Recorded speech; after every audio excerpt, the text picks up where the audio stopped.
Hey, what's up? What's up, everybody? Um, it's just a straight random live stream, and I'm going to be opening it up for Hangouts. And if you guys like to join me, let me know, and I'll put the link in the description below or in the chat box.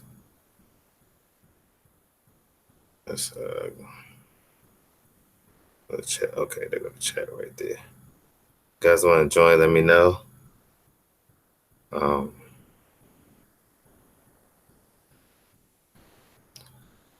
what's up? What's up, Champ? What's up, Christian? Yeah, you're actually behind Chimp, so you're not first. As the title stated, we are gonna. What y'all got planned for the weekend? So I want to know as far as your tanks and, well, what you got planned for the weekend. I'll put the link. I think I got to put the link in the. You got to it before I did. He did. It's okay. It's all good. It's all good, Christian. Can y'all hear me? Yeah, I see the red. Y'all can hear me pretty good.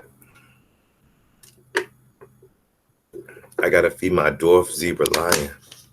Hey, can we see that? Are you feeding now, Kristen? What's up, holla at you, Reef boy?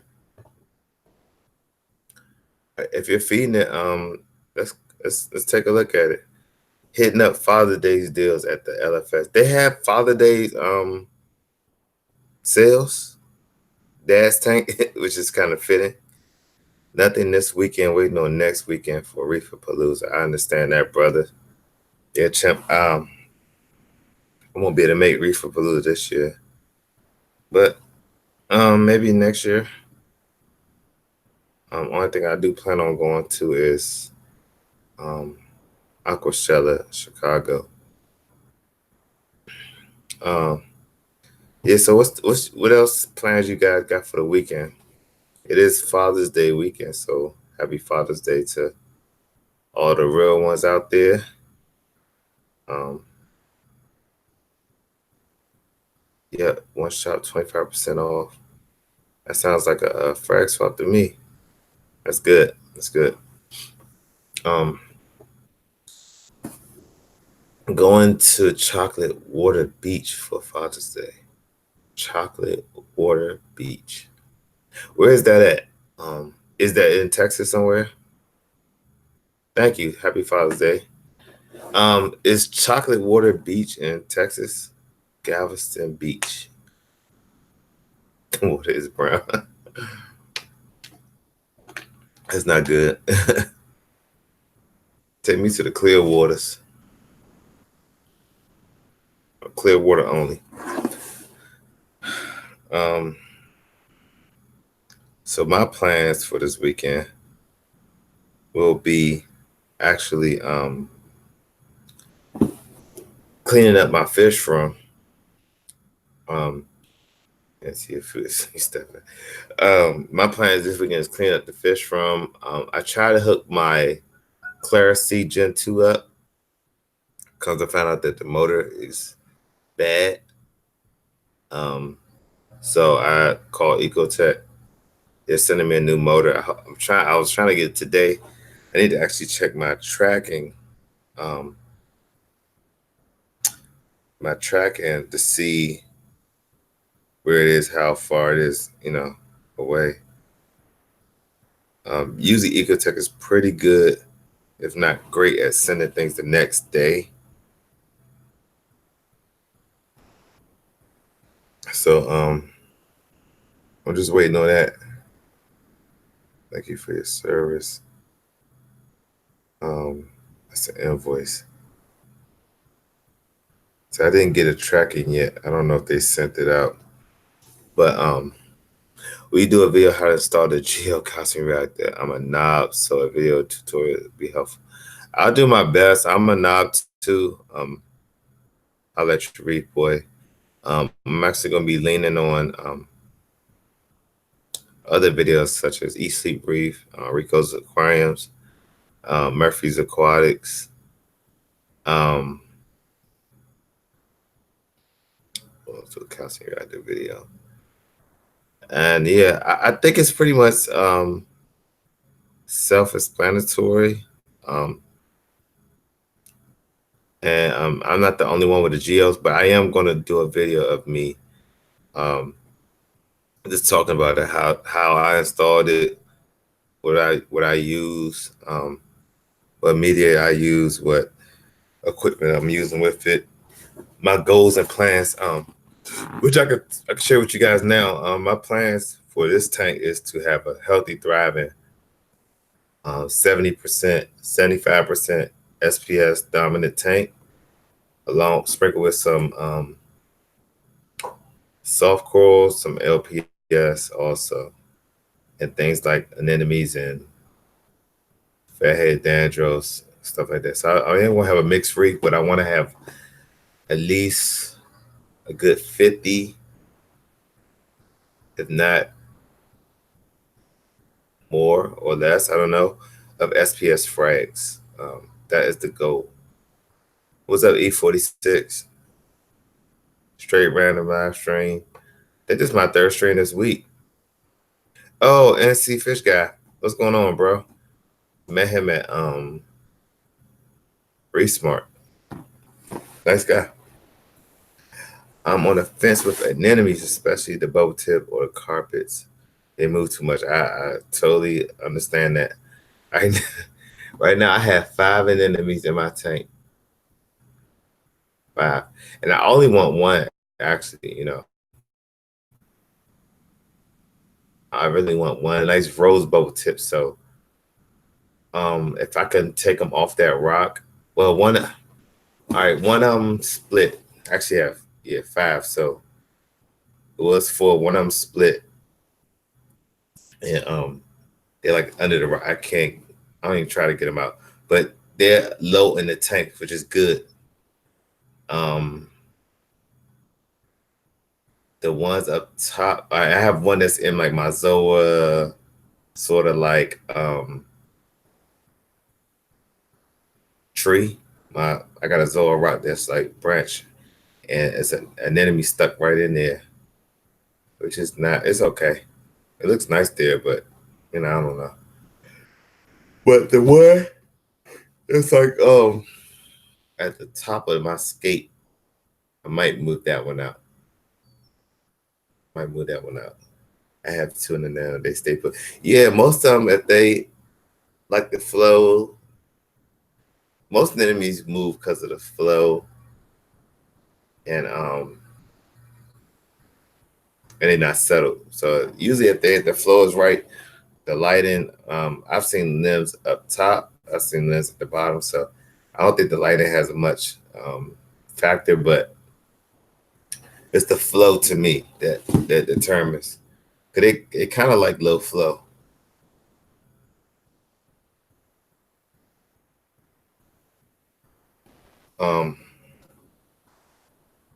So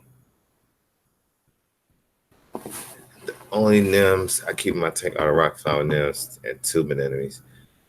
Yeah, on air. Yeah, I really like rock flower anemones. I really like rock flower anemones. But if I could pry off those rose bubble and I have the rainbow ones, which I'm not a fan of, because they don't have like a deep. I like that deep red color with the rose, almost like a black widow. I like a solid colored anemone instead of like that rainbowish looking. It just looks so common. So I don't know. I might just I'm gonna see if I could get some of them off and put them in the office tank.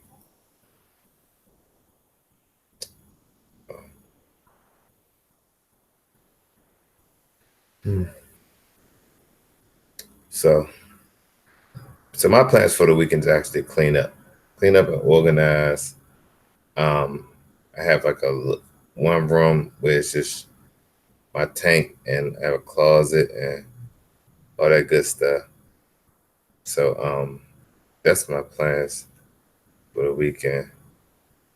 Man, some of these are crazy prices. Someone bought an enemy at Aqua Chef for $12,000. Yeah, that's you know what? I used to complain about that, right? These people charging crazy prices for anemones and corals and stuff like that, fish. But if you think about it, right? If you had an anemone and the going price was $12,000, right? First of all, I would try to get that anemone split so I could keep it going. I'll probably sell one of those once a year. But if somebody has the money to drop 12,000 on an animal that could possibly die, then you gotta tip your hat to them and say, hey man, hey, that person not hurt no money. They just got more money than they know what to do with it. They probably make that in a day or a week. So that's nothing to them. But me, no sir. No way, no way, no how.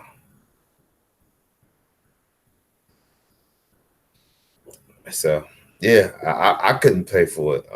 Even if I had it, I just couldn't see myself doing it. I'd rather build a whole new system tank. But I would have to be a super, us reefers, we have a subconscious. Hold on, right quick, yeah. Hold on, this phone is going off. 1 second.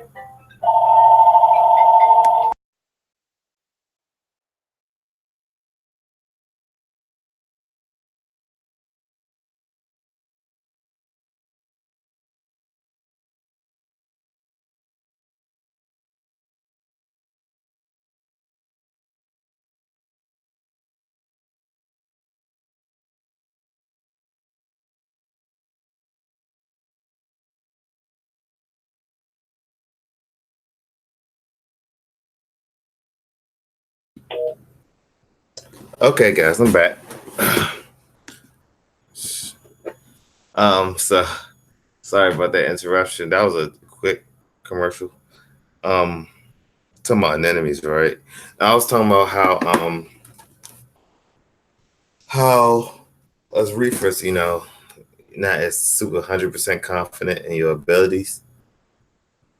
If you buy a $12,000 anemone, you better be super confident that you can keep this thing alive, that it's going to thrive, yada yada yada, right? Me, I'm not at that place yet where I'm saying I'm gonna drop 12,000 for anything. I wouldn't even drop 1,000 for, and I'm actually contemplating dropping $450 for a gym tank, which is the lowest I've seen. I'm still trying to hold out until they get down to like $300. Then I definitely pull the trigger. But I'm thinking these tanks used to cost $2,000, and they've been coming down and coming down. Like a guy locally, um, been had posted 400, yeah, $400 for a gym tank. So I think that's, I don't know how much is. I don't think it's gonna get lower than that.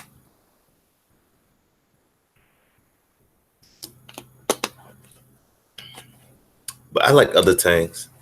Um, so I could go online and get a $50 purple tank, a $50 yellow tank, $50 pot of blue tank, $60 gold rim tank.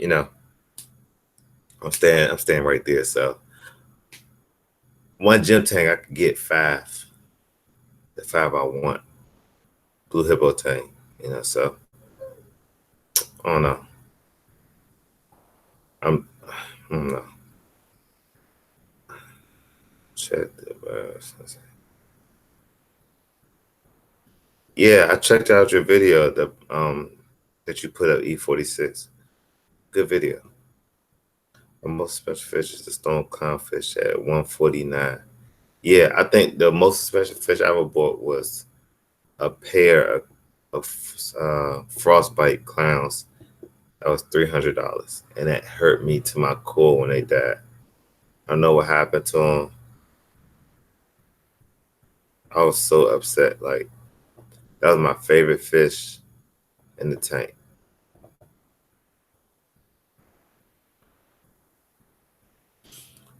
Yeah. So right now, I haven't had any fatalities in my tank right now. Um, but I haven't dropped my tangs in yet. I haven't dropped my angelfish. So, and I still got a couple more rads to put in. But I'm definitely going to be putting in a leopard wrasse. Um, I need some type of fairy wrasse. Hey, what's up, Tom? I got some type of fairy wrasse. What's up, Jay Curry?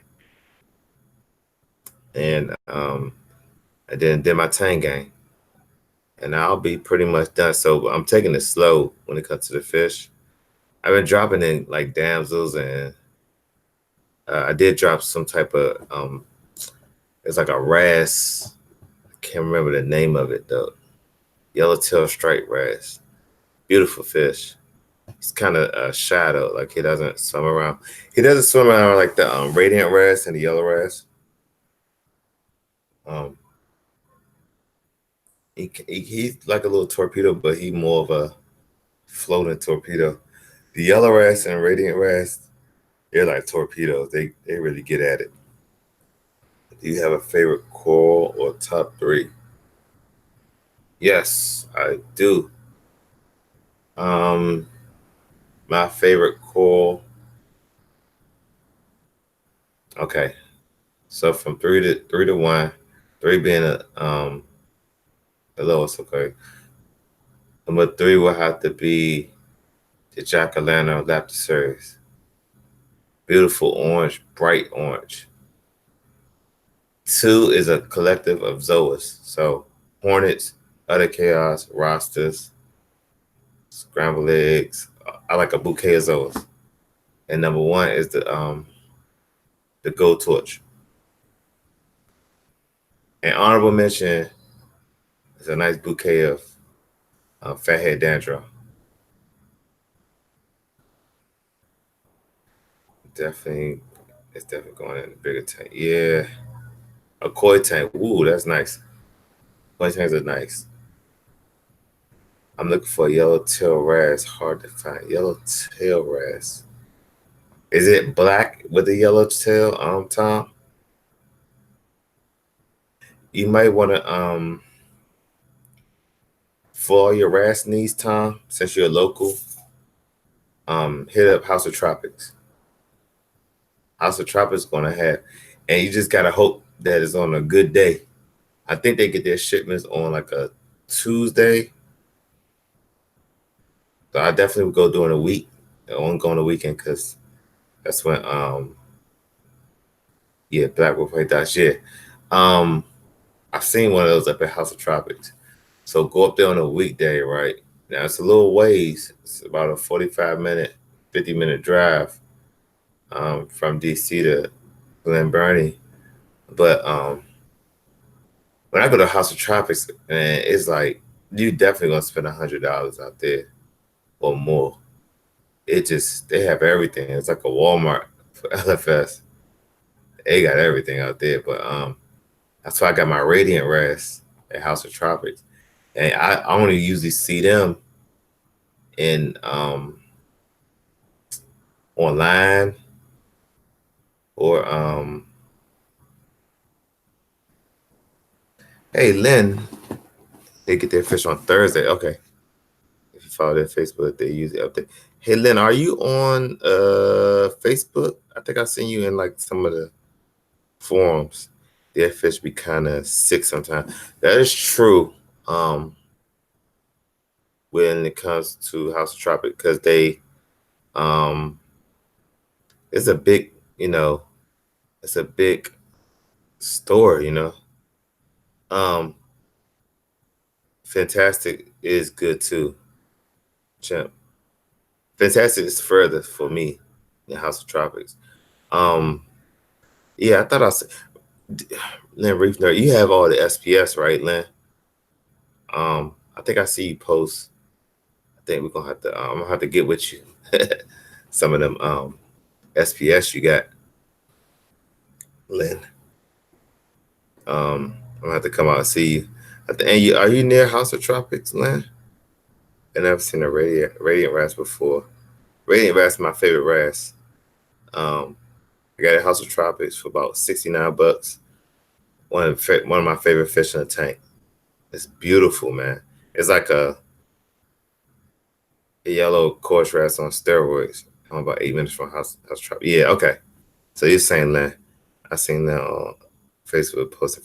Yeah, Lynn, I'm gonna have to get some of those frags, those SPS frags from you. So hook me up. I need a good 20 frags. I need about 20 frags, Lynn. Lynn N. I'm calling you out. Do it for the all the people on DC's Reefer channel. Do it for the culture. Hook me up. I'll be willing to come up there and meet you. And like I said, I want to get about 10 SPS frags for sure. Waiting on my Artfully acrylic lid 6 weeks. Okay. Oh, Artfully acrylic. You know what? I had I like Artfully acrylic. Now I had a lid from them on my old tank. If I would have known better, I would have had them build something to cover up. Like I would have had it custom cut out for my overflow. Yeah, you should hit up Nam Guy. He's on Facebook too. Yeah, I see him post. He has all the good acros. Yeah, I want all the acros, all the SPS you guys got. Hopefully it's pest free. I don't have to worry about nothing. Okay, I'm gonna show this one. Yeah, for sure. I know you and them kind of trade or something like that, right? Hoping to get some nice acros from you guys. Cause I hate to order online if I don't have to. I like to do locally, and I like to do aquaculture, which basically somebody tank. You like this chair? I'm actually what's up, bro? I might be taking this one home.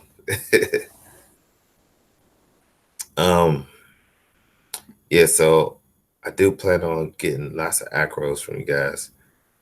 The Facebook groups, because the online's be too much. Online's in that frag swap too much also. But yeah. So I think somebody asked me what my 3 favorite corals was. Those are my 3 favorite corals. I'm hoping SPS change that kind of like change my mind. Like, okay, now I'm an SPS guy. And I want the good stuff. I don't want no. I like all SPS because I like how they branch and look, and they create this kind of change your aquascape, right? And see like schooling fish swim through them, like small damsels dart through the SPS. I think that's cool. But I want some color. I want a lot of colors. Pico Reefer, AK, UK Super Yellow Tang. DC, what tank you got, buddy? I have the Innovative Marine 150-gallon Lagoon NIT series. This is their new line of tanks. They came out with 3 new tanks this year so far. They're all NITs, which mean internal overflow. They came out with a 112, which is 3 foot, which is 36 inches by 36 inches, which is 3 foot by 20 inches tall. That's the 112 gallon. And then they came out with the 150 gallon, which is 4 foot by 3 foot by 20 inches tall. That's the one I have. And then they came out with a drop off, which is 70 gallons. And I don't know the dimensions on that, but I really like it. If I get that tank, that'll be my frag slash anemone slash softy tank. And then what I'll do is probably get that tank, which I don't have no room for it. But if I could somehow squeeze it on the side, I will get that tank and then put all my make that 150 all SPS. That's just the plans. I don't know how long we're gonna be at the current residence because I plan on snatching the ring. I hope my girl not watching, but real soon. I've been looking, and we get married and get in the house. So yeah, uh, that's the plan. And if I get a house, man, the basement is all mine. Like um, I'm gonna have a lock on it where you got to put the code in to even come downstairs. Right. That's how I'm going, and that's already been discussed. Like, no kids, wifey only down there by invite only. I'm gonna have hopefully the house have like I could pull up in my car and come through the back, and I'm already in the garage. I mean, I'm already in the basement. Yeah, that's gonna be like my safe haven. Yeah, I have cameras in mine too. I might have where you got a fingerprint. I'm gonna have an intercom. Um, I have a peephole. It's gonna be, man. My basement gonna be so exclusive. It's gonna be really the bat cave. Like, I want to have a real live bat cave. I hate the apartment life I'm living. Yeah, me too, man. I feel you on that. I feel you. You know, apartment. I've been doing apartments for about 11 years now. Ever since I moved out my parents' house, and it's still not the same, man. I love having the upstairs, downstairs, going outside in the yard, sitting on the patio.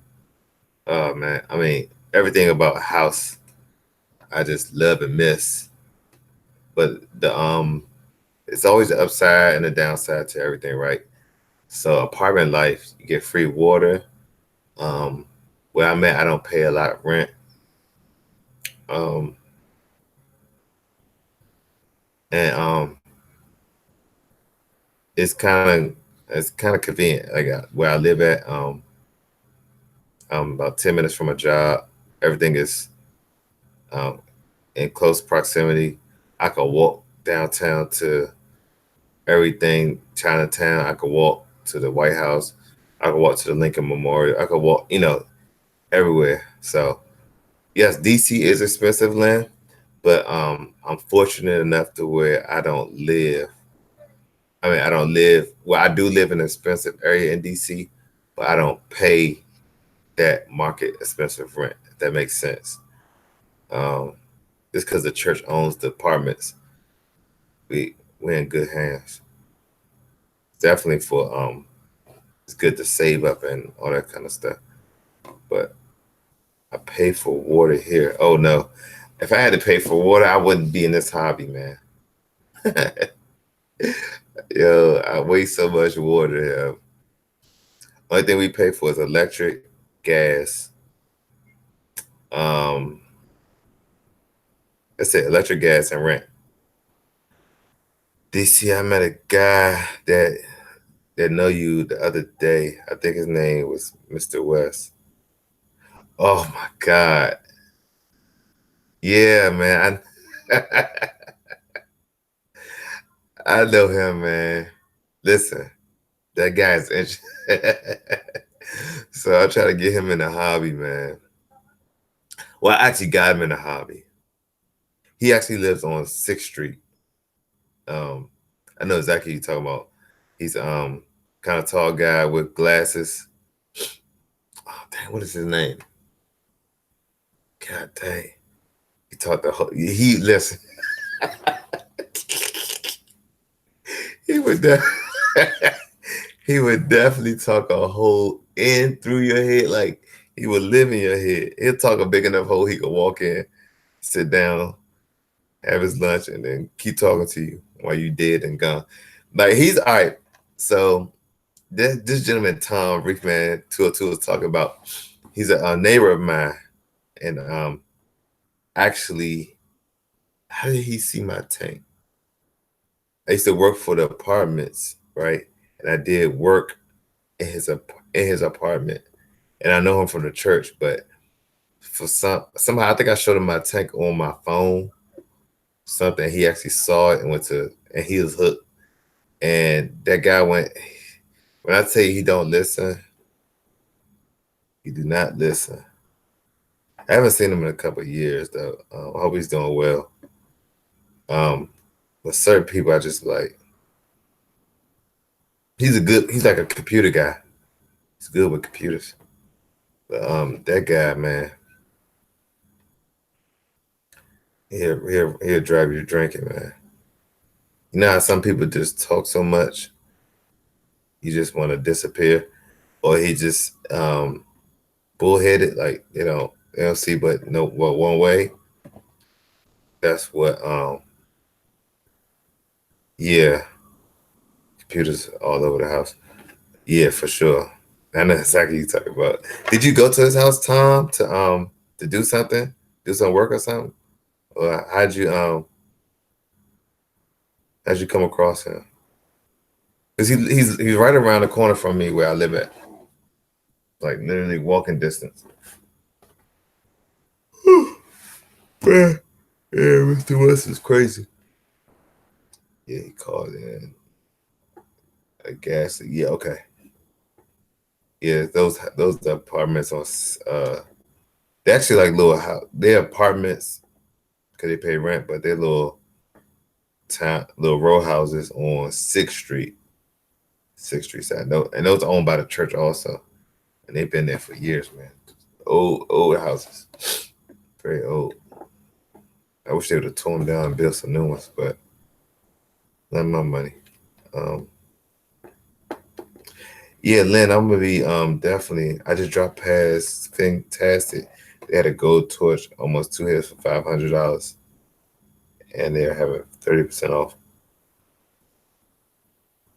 I'm good on gold torches right now. I just want this one to grow, and maybe I'll frag it, and maybe I won't. Like I'm not into fragging things unless they're like I don't know. I'm scared of fragging. First of all, I feel like I'm gonna damage the corals. That's why I never frag my zoas. But maybe one day I'll get into fragging. I know I'm gonna have to frag when I get my SPS because they're gonna grow into each other, right? So you kind of like just pruning. And I just want to be able to trade with people. I don't even want to sell per se. I want to be able to trade and get store credit. That's about it. How how you like Supreme Reefs high? I guess you mean high prices. I never been to Supreme Reefs. I know they're in um is that Springfield, Virginia? I've never been to the store yet though. For some reason, I don't know why I haven't got out there. I guess I just wasn't attracted to it. I haven't really been to any stores in Virginia um other than Blue Ribbon Koi, um, Capital Aquariums, and Reef Escape. Those are the main three I go to in Virginia. So I do have a regiment so if I do like an LFS, I might take a week off, but I do have um like if I hit one LFS, I'll hit all three. So um for me, I'll go to um the Virginia ones, which will be I'll do Reef Escape and Blue Ribbon Koi because they're kind of like maybe 20 minutes apart. And then if I have enough time, I'll hit up Capital Aquarius.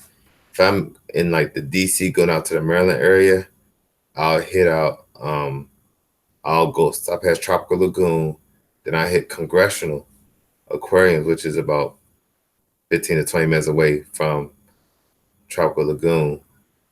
And if I want to keep going out of Maryland, I'll go to House of Tropicals. Usually House of Tropicals is my like if I go to House of Tropicals, that's a one only trip. Like, I'm not going to no other ones. House Tropicals is enough. um, if I go to, and that's it. Yeah, that's all the LFSs I really go to. I try not to keep going to different LFS because you mixing and matching, man, it's not good, man. You actually should only stick to one or two LFS. Um, for fish, now, I only trust as far as quarantine fish. I only trust Reef Escape, and let me say Blue Ribbon Koi also. They have healthy fish, but Blue Ribbon Koi don't have a lot of health. Blue Ribbon Koi is a place for corals. I'll go for corals for them, and some fish. Um, as far as a variety of fish, um, is either House of Tropicals or Reef Escape. I hit Tropical Lagoon last week for the first time. That place is tiny. It is, champ, but it's nice. It's like a Tropical Lagoon is to me the OG of the LFS because it's in the basement. It's dingy, dirty. It smell like pets down there. It smell like uh, turtle, cat, dog, aquariums, and I love it. I love it because it reminds me of now I do like the nice clean button up shops, and I've been to a lot of LFS, but when I first got in the hobby, my first LFS was Wheaton Aquarium, something like that. I can't remember. It was over there by Wheaton Mall, which is not too far from Tropical Lagoon, and it was nice, man. It was that's what got me into the hobby. I used to go there on my lunch break and just stare at the fish. But I don't ever want Tropical Lagoon to change. Um I wanted to stay looking like basement dungeon looking. Like it keeps to me it's like keeps you grounded. And Tropical Lagoon has everything. For real. If you really looking for like equipment, well, I can say have everything because they sell corals, they sell more like Colin. They have some frags, but it's not high end. To me, it's not like top of the list. I just like Tropical. It's close to me. I could ride the bike up there. I could drive up there. Shoot, actually probably could take the metro. So I don't ever want Tropical Lagoon to change. That's to me, that's my home LFS. Like I know everybody there. Steve, another guy, it's I like Tropical Lagoon, so I'm not gonna yeah, Tom. Carrying that salt upstairs is a kill. You right about that. Don't buy no salt from the or your salt online, man. Yeah, nah, I wouldn't say that about LFS. Yeah, you gotta carry a bucket of 200 gallon bucket of salt going up that joint is a beast. It give you a good workout though. But I like getting little so Tom Reefman 202 went up to Tropical Lagoon last week and picked up the blue spotted jawfish, and they had it in a little I want to say like a 24-gallon cube. And they had so much, like all that video I took, and that's on my Instagram. I posted on YouTube also. All that video was from that one little tank, and they had like tons of gobies, pistol shrimps, little small fish, and it's just something about those little nanos just draw you in. And I just stood there and did my video, and I actually got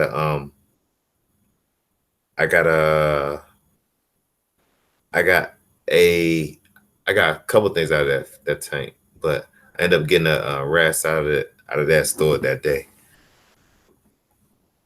Yeah, oh man, that jawfish is beautiful, man. I'm glad I got some good video of them. Hopefully he'll do good in your tank. I know. Are you gonna put him in the big tank once he's like ready? Because I don't know how they're doing that 14-gallon long term. I will be cautious about that. Do some more research. I had a jawfish actually in the lagoon, and he acted crazy. Um, and ended up dying. And I haven't heard any good. And I hate to rain on your parade a little bit, Tom, but um, I haven't seen a good track record with them. Now, I will say, um, Vince at Quantum Reef had one in a 300-gallon for a while. Yeah, for a while, and it did good in that. That was a 300. That was one of Deep Dimension 300 tanks, and the yellow spotted jawfish did good in that tank. I haven't been to Quantum. Is Quantum Reef still up? I wonder if they still I don't know, man. I need to go visit Vince and cause there's a motorcycle shop over there too. I need to get a mount for my bike. Matter of fact, let me text my girl now. Tell them I'm about to ride the bike when I get off work. Says she want to inspect me getting home. I used to have to do this, guys. I used to have to check in and stuff like that, but now I gotta check in and make sure. Let her know I'm going on my bike to LFS. I gotta ask to ride my bike. Yeah, his store is nice. I went last week. Okay, I'm gonna go there today.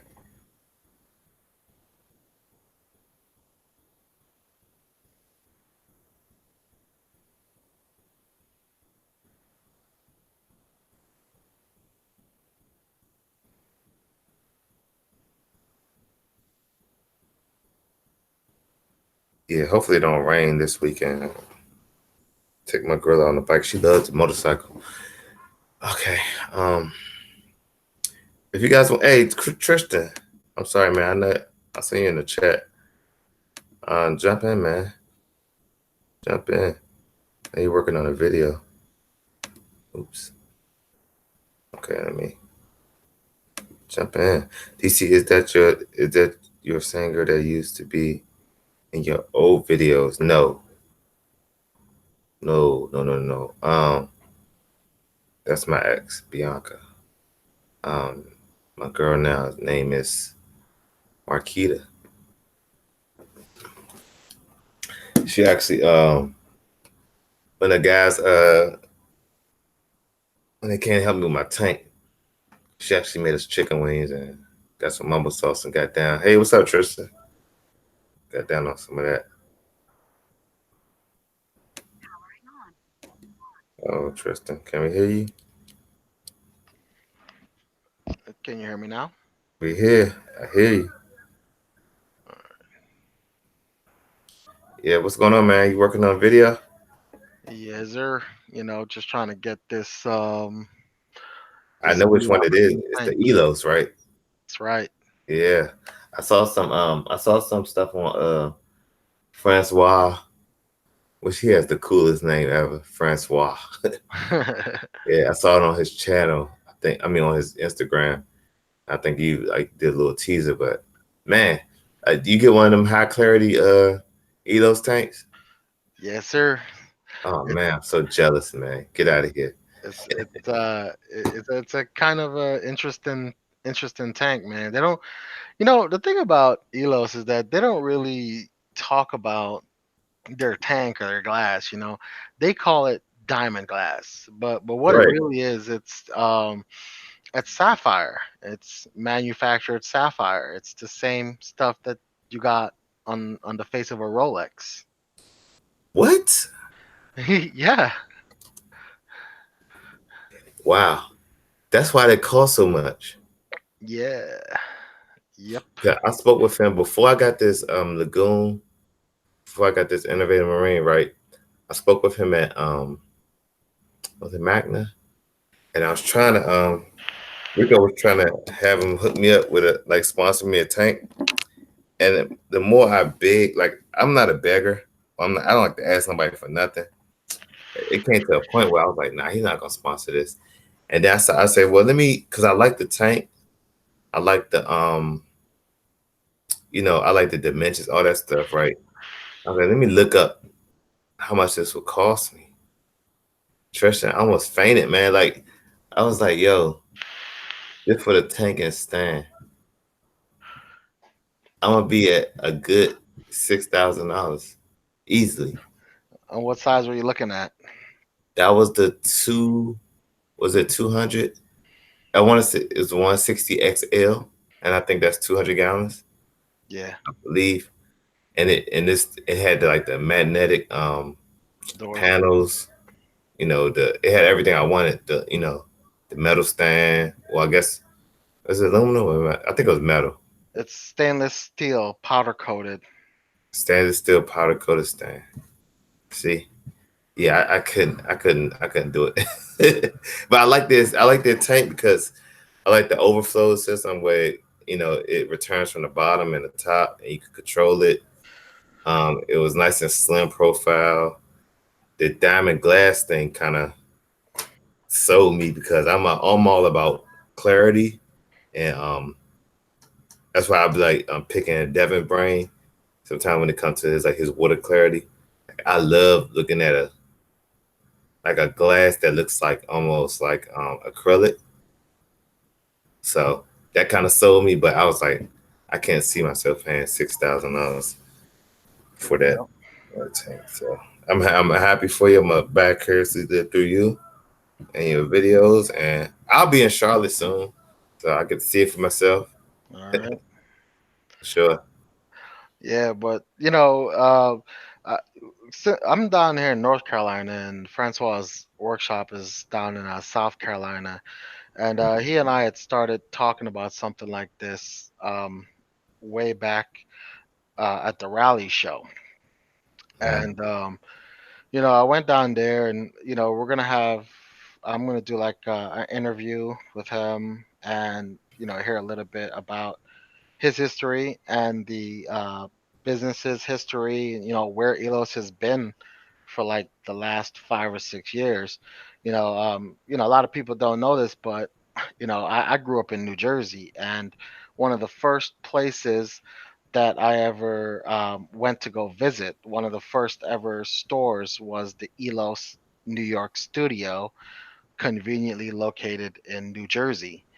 And that was the first store opened up, and a guy there named Ralph. I knew him from a while back, and he was the manager there of that store, and so we got to go check out that store. This is before YouTube and everything like that, and I loved Elos tanks, and I went through a bunch of trades with a bunch of people, and ended up getting the Elos MIDI. Um, oh man, this was almost 10 years ago, 10 or 11 years ago. I got the Elos MIDI. And let me tell you something. Standing next to that tank beside a 150 or any other tank, you can see it. You can see it right away. It's one of them looks almost fake, yeah. If there's nothing in the water, the fish literally look like they're flying in air. And if the room is lit well enough, you don't even see the glass. You just Wow. you, you literally don't see the glass. And it's ever since I had that MIDI tank, I was able to sell that MIDI tank for way more than I got for it trading. But I always regretted it. And it was years later, things come full circle that I was able to go talk to Francois, and we worked out a nice deal or whatever, where I'm able to get this tank. Still cost me something. Don't think I Mhm. got it for free, Right, right? right. But it still cost me something. But the general idea here is, they're coming back on the scene, and they're coming back on the scene very, very strongly. You're going to probably see a lot more out of them um, for this year and into next year. He told me some things I can't talk about, but other things I can. But the general idea here, and I got to give them credit, for sticking to their guns. So you have a company like Red Sea, which is a staple these days. You want a nice, clean, modern tank Red Sea is where you go. Truth be told, I sell more Red Seas than I do any other tank because they're just so easy to set up. They come complete, they're ready to rock and roll. And so when me and SC do these setups and stuff, we tend to always recommend Red Sea. In some cases, we recommend Waterbox when they're competitively priced. But a lot of people go by that brand. Um, but when you look at a company like Elos, the people are always going to say, man, people don't sell Elos tank. Darnell, do you copy? I don't know anybody with an Elos tank. And then Yeah. you go, well, why is that? Oh man, they're just too expensive. And then you realize you just don't live in the right place. You see, Elos sells most of their tanks to the West Coast and Alaska, Mm. believe it or not. And that's because Elos tanks are earthquake proof. Those tanks are earthquake proof. That's right. How is any glass box earthquake proof? Well, that would go into the pressure relieving silicone that they have sandwiched between the bottom two panes. The fact that the tensile strength of the silicone that they're using and the way that they put it together makes it so that the glass is able to flex in between the panels. So when things starts rocking, the glass can flex. They did that with their steel stand, which also has built-in supports in order to allow the glass and the tank to sway without crashing down. It could sway a certain number of degrees, left, right, back, front, or whatever, in order for it not to crash. Mm. I didn't know that. I thought it was just a steel stand. Right. Me neither. They just told me something new. Yeah. So it's they've decided that their business model is to not drop it down. You Right. know, not to go into the bargain basement because their targeted market isn't necessarily um, the average person who just wants to go and pick up a tank because they're not sure if they want to stay in this hobby or not. You're not going to find a first tank owner going to purchase an Elos tank, but you know, uh, someone like yourself or some of the other folks here in the chat that were in the video that were in the conversation there, they were saying they hate living in an apartment. Well, I mean, for some folks that are living in like New York City or LA, buying a house is a stretch goal, right? So they might find themselves living in an apartment for a very long time. And if you're living in an apartment and you're deciding you want a display tank, if you know you're never going to get to that 350-gallon tank in your own house with your tank room, you might decide instead to splurge on a tank that it costs more money, but it's literally a lifetime tank. The glass won't scratch as easy as Starfire. It's I was going to just about to be. ask that question. Yeah. Being that it's diamond glass, right? I didn't know when they said diamond glass. I thought they was just trying to basically hype their clarity. They had like I guess like little sample glasses of what what their tank is, what a Starfire glass, and what's like a regular. And I thought it was just BS. I was like, yeah, whatever. It all looked good. Once the lights are on or whatever, water's filled, and it all looks the same to me. But I didn't know the difference for real. And I know with Starfire, it's easier to scratch. And I know that from experience. Yep. Um, than like a regular glass, like one of the older school tanks. Yeah. So this one is harder to scratch, right? Yeah. So like your cell phone, that Corning Gorilla Glass, it's how it's made, it's how it's excuse me, how it's tempered, how the panels are fired and formed and stuff. It's what lends to the hardness of the glass, Hmm. and its ability to withstand scratches. Kind of the same thing with the Elos tank. I mean, their firing process or their glass creation process is a trade secret, so he didn't get into it. But the end result is a much more difficult to scratch glass, and optical clarity, approaching that of acrylic, Hmm. at that thickness. So do they do? Custom tanks? Yeah, you can get a custom tank made by them. The process is kind of direct. You deal with the Elos Aqua Studio direct. They're not going through a LFS or anything like that. You deal with them direct. Um, and you could go through your LFS if they have an account with Elos and go through them, but you're probably going to realize the best savings if you go to them direct. But you are able to, order through them or order through your LFS through Elos to get a custom tank. I mean, when I was there, I saw, I think it was like almost a 250 or 300 gallon custom tank that was there. It was amazing. It just looked amazing. Did you have any regrets? You know what? I would say that as a hobbyist, when I'm looking for glass, I tend to go with what's available at the best price possible from a decent or reputable manufacturer. That's usually my go-to because like many other people is like, glass is glass, is what's inside of the glass that what is what really, stands out.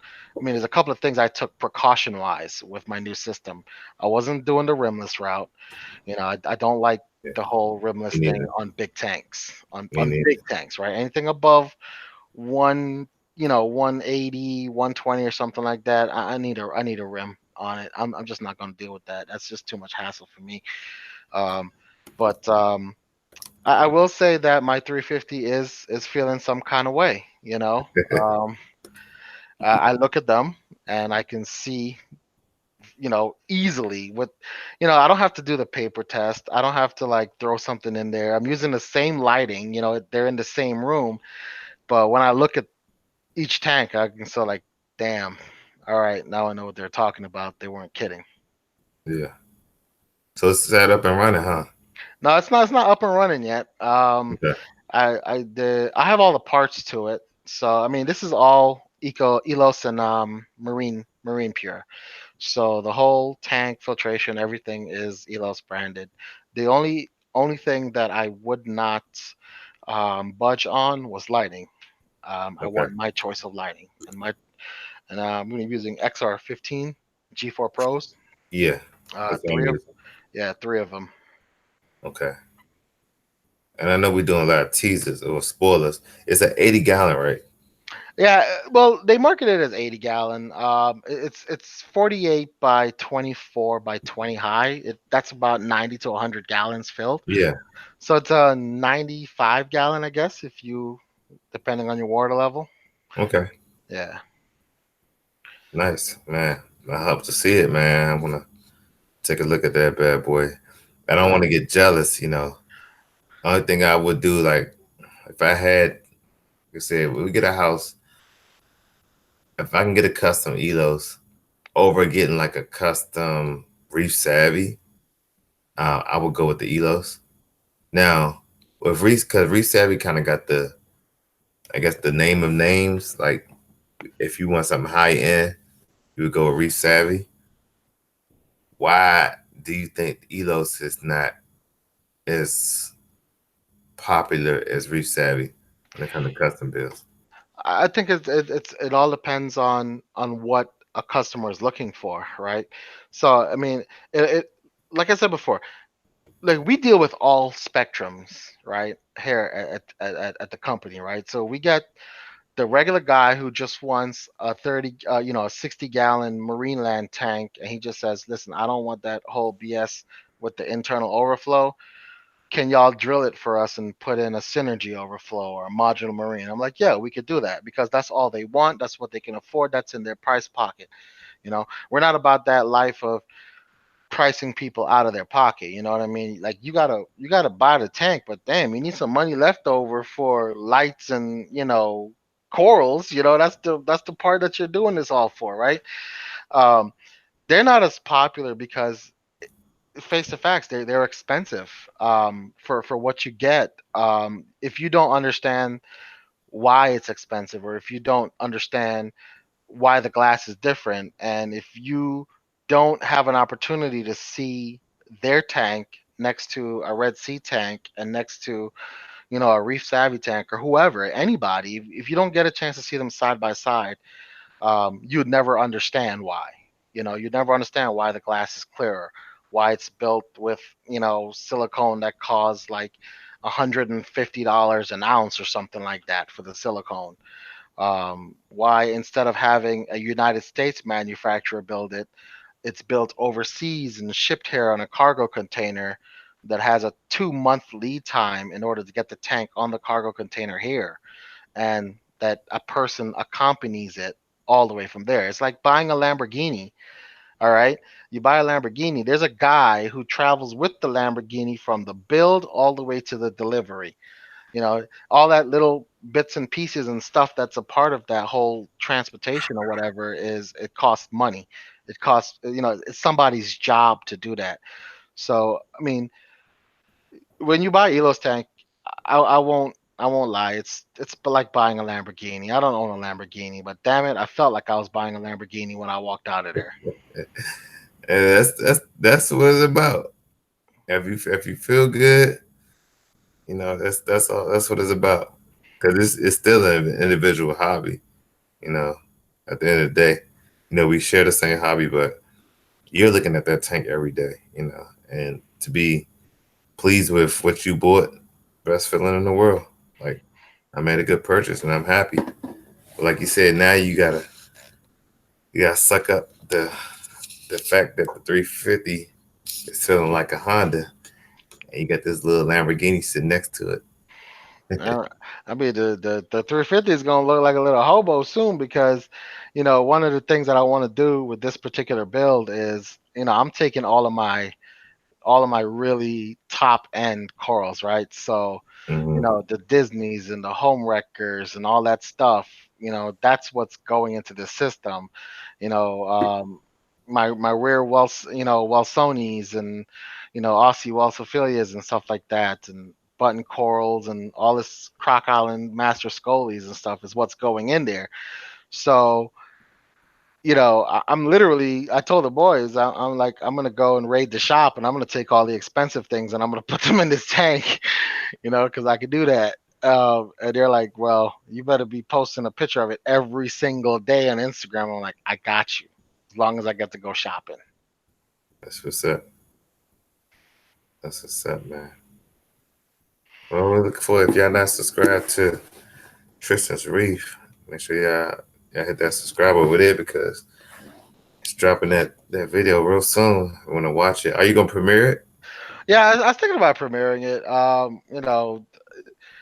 Because of what it is, I upped my video production quality. I went to a couple of classes there. It's been a while since I've been back to college, but I went to a couple of community college classes here to learn some tips and tricks and up in the my video skills and editing skills, and it's taught me a lot. I mean, I recommend anyone who has an opportunity to do it, if you're serious about you know YouTube and making videos and shooting and understanding just the concepts, the stuff that people talk about all the time, like aperture and lighting and all this other stuff.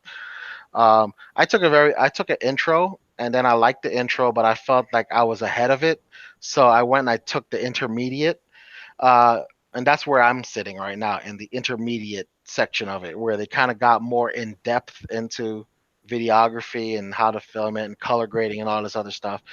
And it beats looking at YouTube tutorials. And the course only cost me $129, and it's like a week and a half course, and it's about say about 4 hour. I think total I think it was like 30 hours total across the week and a half that you would go to classes and stuff. And some of them are online with an instructor, and some of them are actually sit down and bring your camera that you're using and learn how to use it basically at the course. And it was a lot of fun. So, I think it was pretty cool. So I'm putting a lot of those tips and tricks into my newest videos, and it's working out pretty good, I think. Awesome, awesome. Yeah, my girl bought me a GoPro 7 for Father's Day, and I'm torn now. Like I want the GoPro 7. I was talking about it, but she didn't know I had a GoPro 5, and I basically use the GoPro just to action stuff like being on a motorcycle and all that stuff.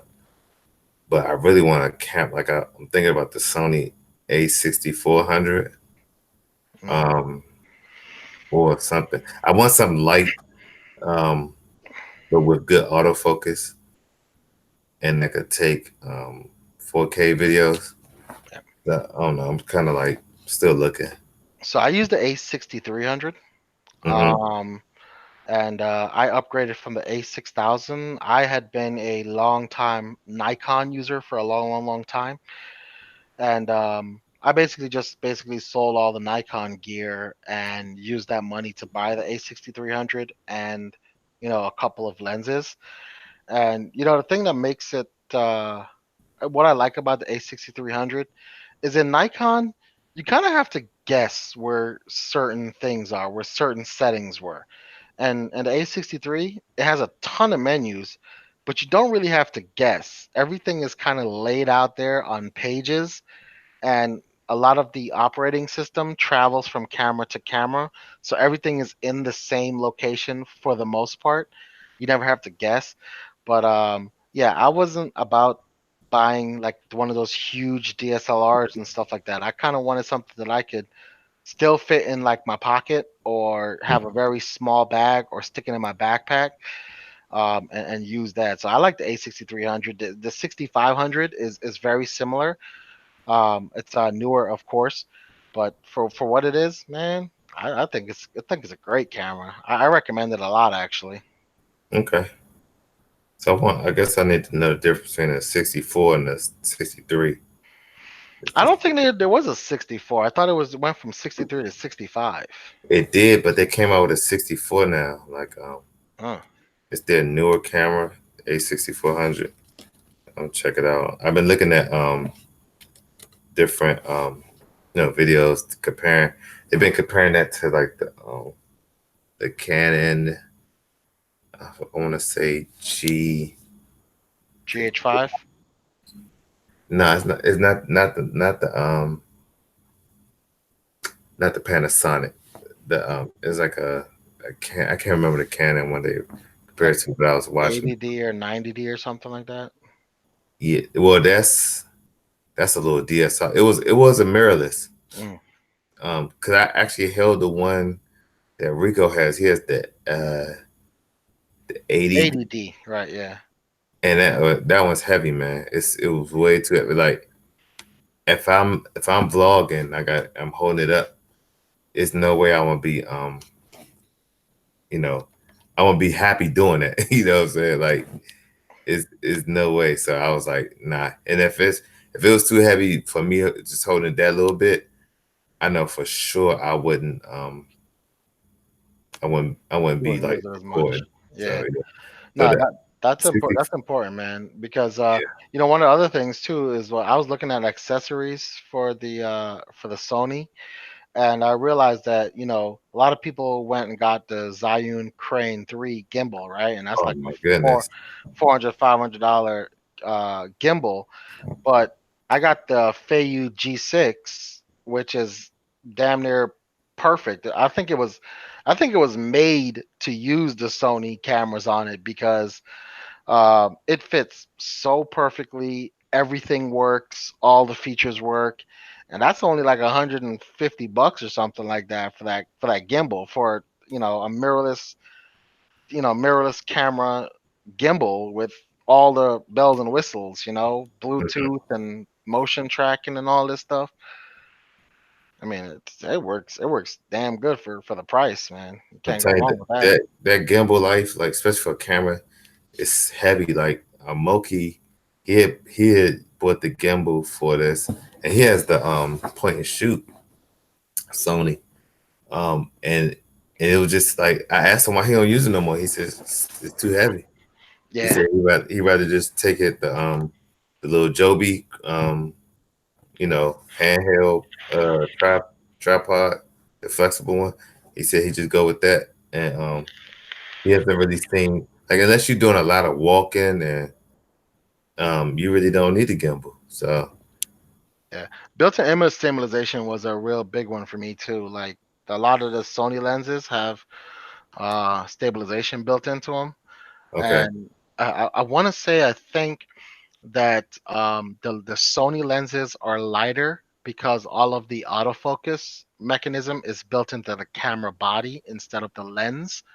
So it doesn't have the machines in the lens. I think it has it in the body. But man, if you pick up like a Sony lens, it's super light. It Mm, feels fake, you know. And I only really use three lenses. I use a 30 millimeter macro, a 50 millimeter nifty 50, and my kit lens. Those are really the only three. For like super macros, I bought a vintage lens, a Vivitar Series 1, 200 millimeter macro, to get like really up close to my thing. And but that's, I only shoot that on a tripod. So for the okay. most part, I mean, it works pretty dang good to me. And even these lenses don't make the camera so big and, you know, bulky. I wasn't Right. never about that bulky life. Right. So I'm looking at the A64 is about 1,300 on Best Buy. Um, that's for the 6400 with the kit lens. Um, hold on, that's with the lens. It's two lenses actually. That's 1,300, and I could pick that up today. Or the 6400 EPC 16 by 50 millimeter. That's Yeah, 1,000. kit lens. Yeah. That's the I kit. mean, I would look. I would just do a comparison of the 64 and the 65. Um, I mean, if you're trying to get the latest and greatest, I mean, I don't know why they would release a 64 unless it just takes some features that the 65 has and Mm-hmm. just makes it a little bit cheaper. But if you look at the price of the 65 compared to the 64, I bet you they're probably within 100 or $200 of each other or something like that. And in that case, I'd probably just go with the better one for the extra $100. Right. So that's why I want to be able to compare it, but especially have it in my hand because I want to feel the difference too, not just like you said. If it's an extra 100, $200, I'll go ahead and spend that. But if it's a difference, like in weight or um, a big difference in price, then I'll just stick. The J Curry said the A6400 is a good one. Um, and I've been hearing a lot lately with that camera. So I don't know. I'm gonna see. I know I'm gonna end up taking that GoPro back. She said she wouldn't be mad if I. She's like, get what you want.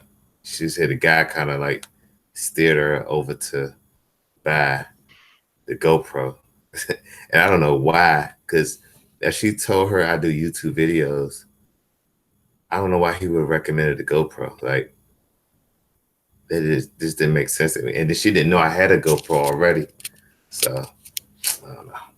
I was great. I was happy, man. I was like, man, I got the 7. But then I was like, dang, I still got the 5. Like, what I'm gonna do? Like, I contemplating keeping both. I'm like, nah, that'd be stupid. But the 7 got that hyper smooth stabilization. Like, I don't know, have you seen it or not, Tristan? But the GoPro 7, man, it's like super smooth, and you could do live streams on it and everything. It's nice.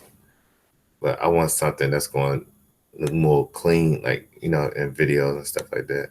True, true, true. Hold on one second. Yeah, so I'm looking at the 6400. That might be best I can do.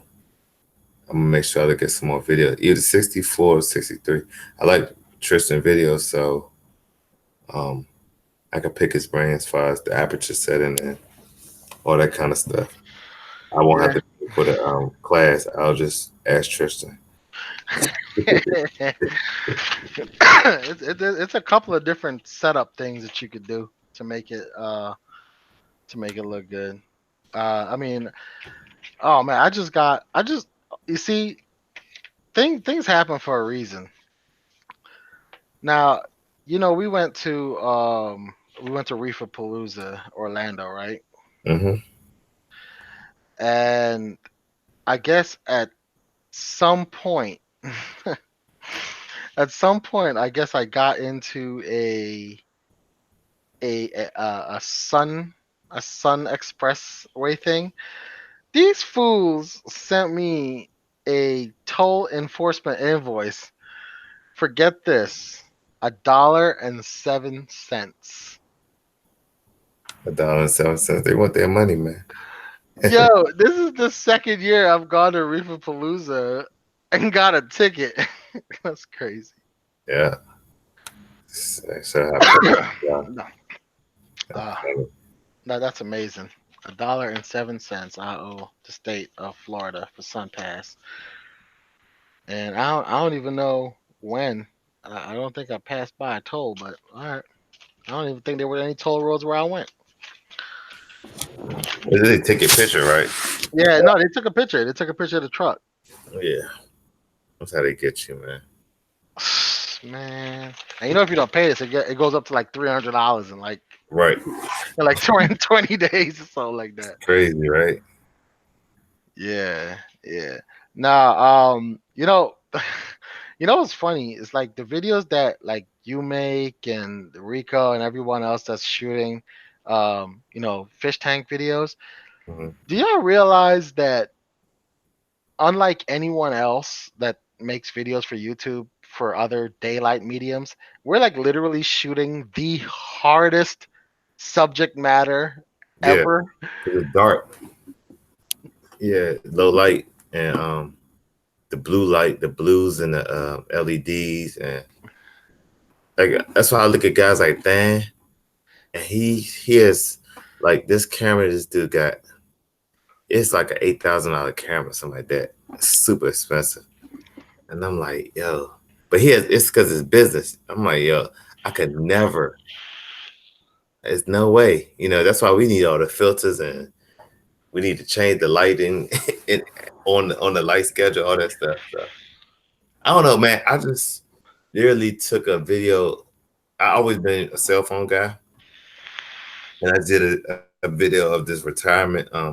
Where they were celebrating 40 years at my job of being open, and it was like all scenes and stuff. And I took a lot of pictures and video. Man, the video quality, man. I want to see how a camera gonna top this iPhone X XS. You'll, Like, you'll be surprised.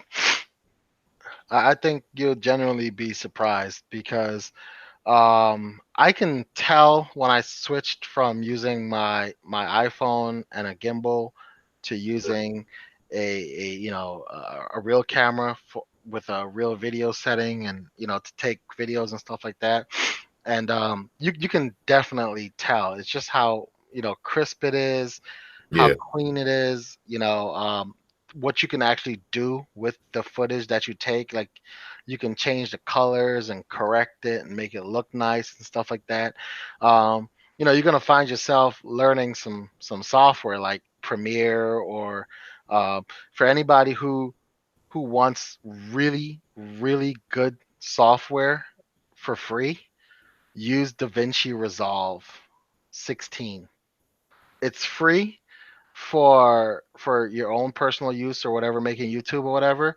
And the only reason that you would need the quote unquote pro version is if you want to do like advanced audio editing, and I'm talking about like crazy stuff like remove noise from the audio and digitally master audio and stuff like that. But 95% of the things you need to do, you could do it for free in DaVinci Resolve. It's faster, and to me it's more stable than Adobe Premiere. I use Premiere because I got it for free from school, but I've been playing around with DaVinci and I think I'm probably going to switch to wow. DaVinci. Eventually Resolve. I never heard of them. Yep. I use Mo Movi AV something like that. Mm. Comes on the and I found it on just because I was using my girl's MacBook, and man, I love it. Like it lets you do a lot of cool stuff. Um, and then I like that I can randomize the transitions. just hitting one button. Like I didn't have to like do a bunch of transitions. I could just hit a button and it kind of make a random transition out of the whole time script. And it came with a lot of like preset, um, like some layovers, and you could do color corrections, and you know, Yeah. I've been using that. But I try them all though. Like only reason I wouldn't do Premiere Pro is because it's a monthly bill, and I don't like paying my like if I gotta pay for something, I want to pay one time and that's it. Yeah. Um, and I tried like Final Cut Pro. I used to use it a lot, but I found myself spending too much time at a computer using Final Cut Pro 10, and Mm. it was just like, all right, I don't, I want to be, if it makes sense, I want to be limited in a certain sense. Like I don't want to open up a bunch of doors and stuff where I'm doing too much in the video. You know what I'm saying? Like I want to be a consistent, you know, um, video, if that makes sense. Like because once I get started, I like to play a lot, and my left eye been twitching for the last couple months, and I think it's because I've been at this computer too much. Like literally, I told my girl I was like, yo, my left eye just twitching. Like I can't stop it from twitching. She was like, you be on that phone and that computer so much. I'm like, nah, but now I'm starting to believe it. Mm. You need to install the blue light filtering. I think it's actually a free thing with Windows where you can have it change the light of the monitor down to be a more neutral tone instead of blue in the evening. Because I mean, I'm in front of the computer all day long, and what I found is that without having that enabled, by the end of the day, I tend to start getting headaches, and stuff like that, and I hated it. So I just started using that filter. It's automatic. It changes the color of the screen. Let me see what it's called right now. But it just reduces what's on the screen to a level that makes your eyes comfortable and not kind of that harsh light anymore. Okay.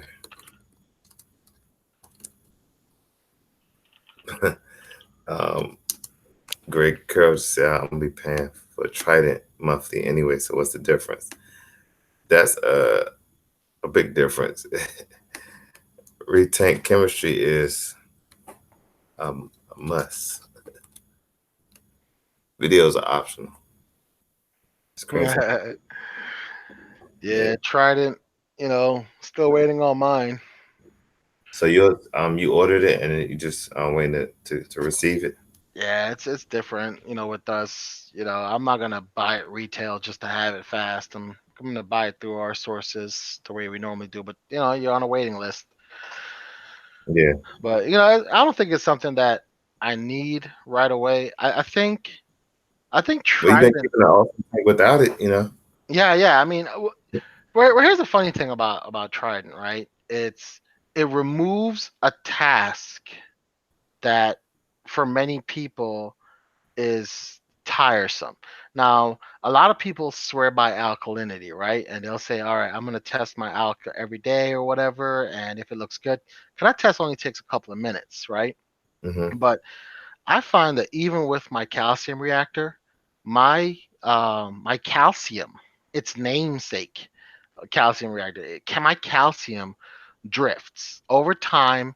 My calcium and alkalinity will not match, and my magnesium would start drifting as well, even with mag flakes. And those are two things that I don't test for very, very often.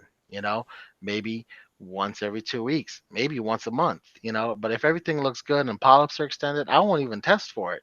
But Hmm. it's when I start seeing things like, oh, my Aikens didn't open up the way that they want to, or hey, it's 9 o'clock and right about now my chalices open up all their eyes and put out little feelers ready for food, and I'm not seeing that happen anymore. And that makes me go, oh, let me go check. And then all of a sudden I see, okay, well, my magnesium is kind of drifted down to like 1200, 1100, and my calcium is at like 401, maybe 380 or something like that. And I dose it up, and I'm good for like another month, but it still drifts, you know. And I think Trident is one of those tools that removes that guesswork. You know, Yeah. you'll always see it. You'll always know when it starts drifting. You can make the corrections right away versus wait for a long time, um, or wait until the next time you test. What I don't like about it though is some of the things that longtime users haven't encountered yet, like getting it serviced.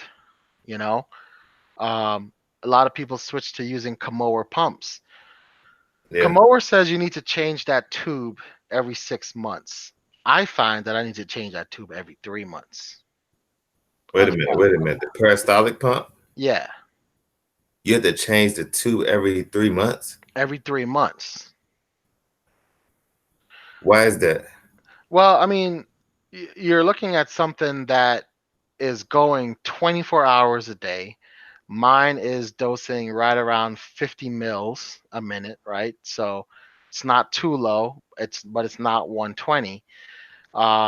You know, mine, like everyone else's, is located in a very damp environment underneath my cabinet, sitting, off to the side. I mean, it's like 24 inches away from my sump, but it's still in that area.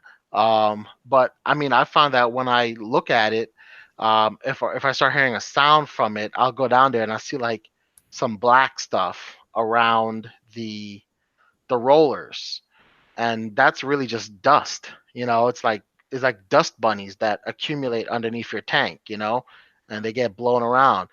So usually when I take off the I unhook it and I take it off to clean off the rollers and make them nice and clean again. I examine that tube, and that tube, Dude, it wears. I need you to do a video of that or something because I have the Kimura pump. Like, so I bought all these things because I'm so green and new to this calcium reactor game. But it's one thing I do know that is proven, right? Everybody I know that has it said it's great.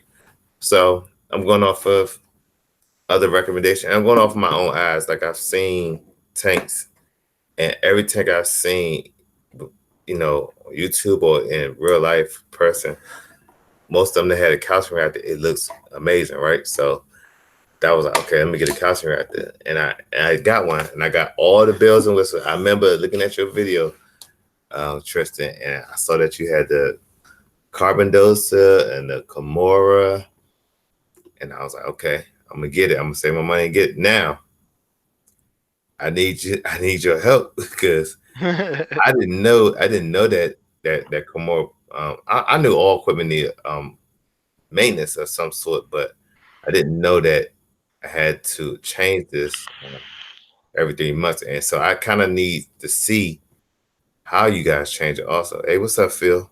He said he almost waited 4 months and the tube was super thin, almost wore out. Yep. Plan on changing it every 3 months now. You can buy the tubing in bulk at AliExpress. Yeah, I mean, it's standard tubing, right? So, I mean, if you have one good one or the spare one that came in the box with your Komodo, you know the length and the size of it that you need, right? So you can buy the tubing in a big roll for a few bucks, um, and have it.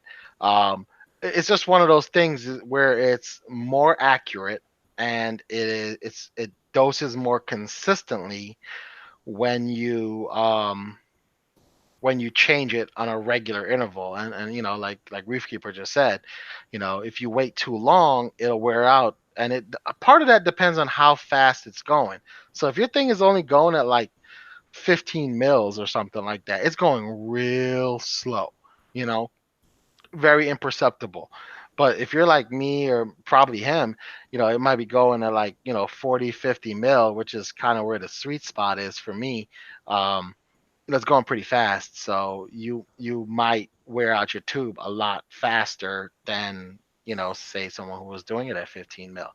But it's kind of one of those things where when you get the Komoer, it doesn't actually tell you the full way of really calibrating it. So, for example, when you're setting it up, you're supposed to calibrate it, right? You set how much milliliters it's supposed to be, and then you run it, and it runs for like a minute or whatever. It's supposed to fill up to that. If it doesn't, you adjust it. You set what it actually dosed to, and then you do it again. Now, you have to do this like 3 or 4 times to make sure that it actually doses to that point every single time. But a lot of people like me, my dumbass did it one time and figured, oh, it's calibrated now. I just turned it to what it's supposed to be or what it actually does, and I'm ready to go, ready to rock and roll. And I was good.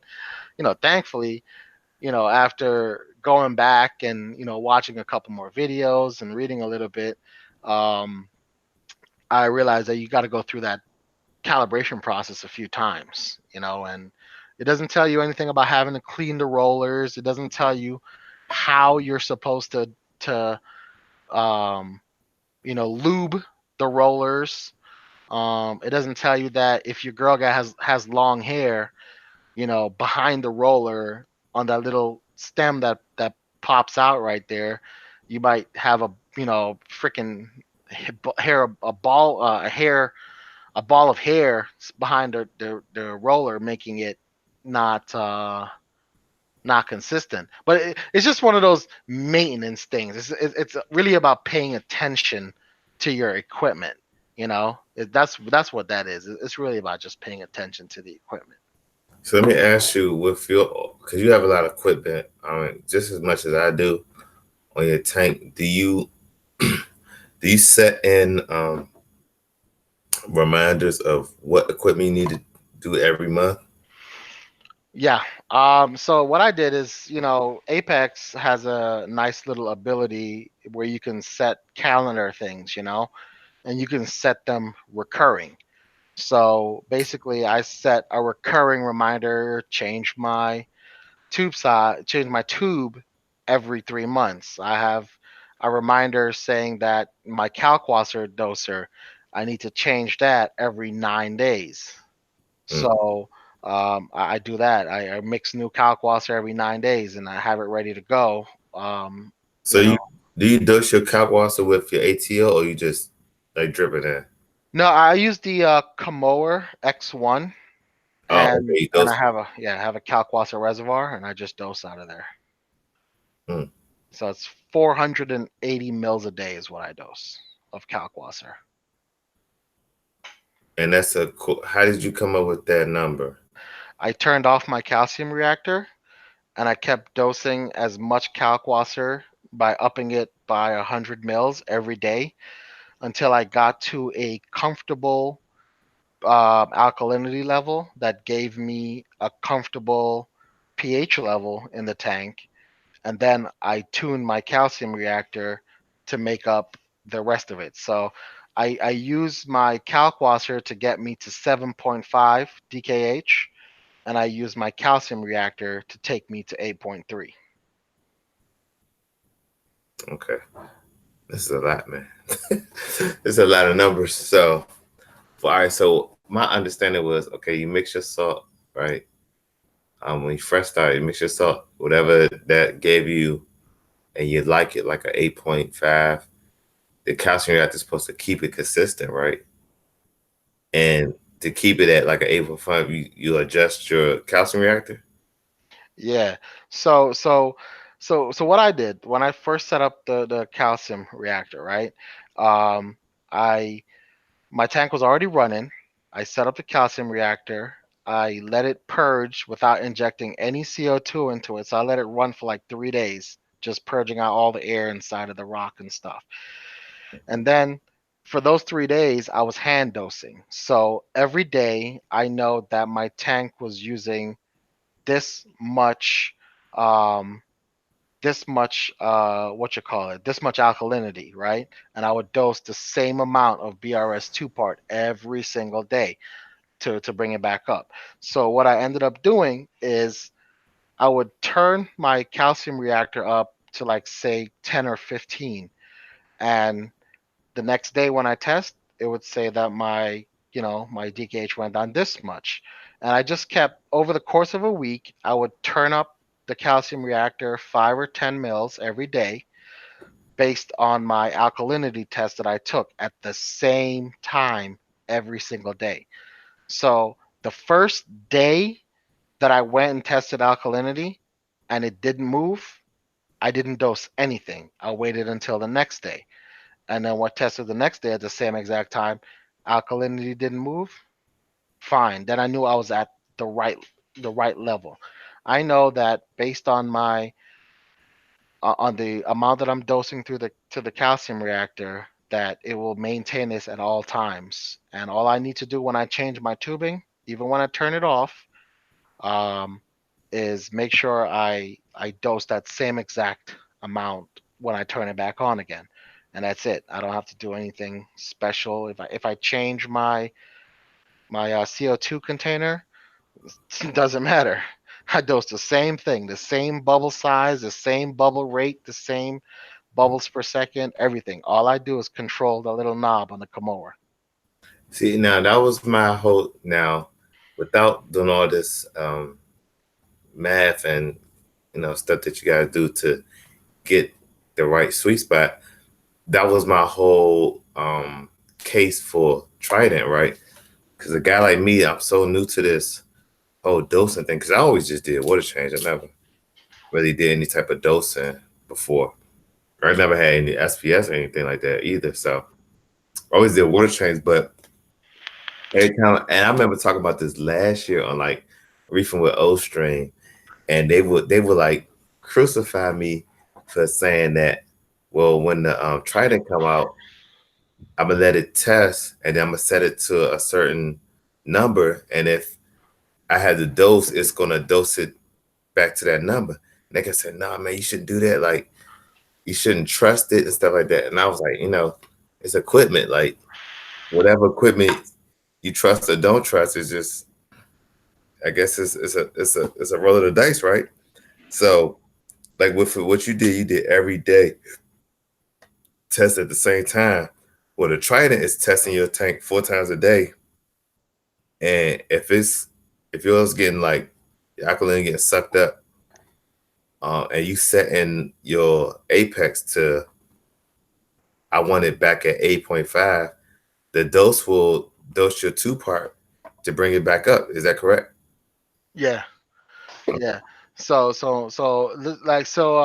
Reef Keeper said he did his reactor a little different. He left his Komoa at 52 mils a minute, and he dropped his pH in the reactor until the alk stayed stable. That's another way of doing it.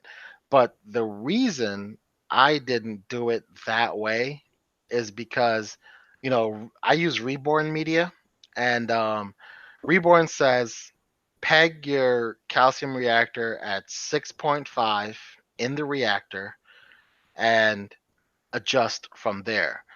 And depending on the size of your tank, you might not need to actually put it at 6.5. You might be melting enough media at 7, you know, 7 pH in the reactor that you don't need to put it at 6.5.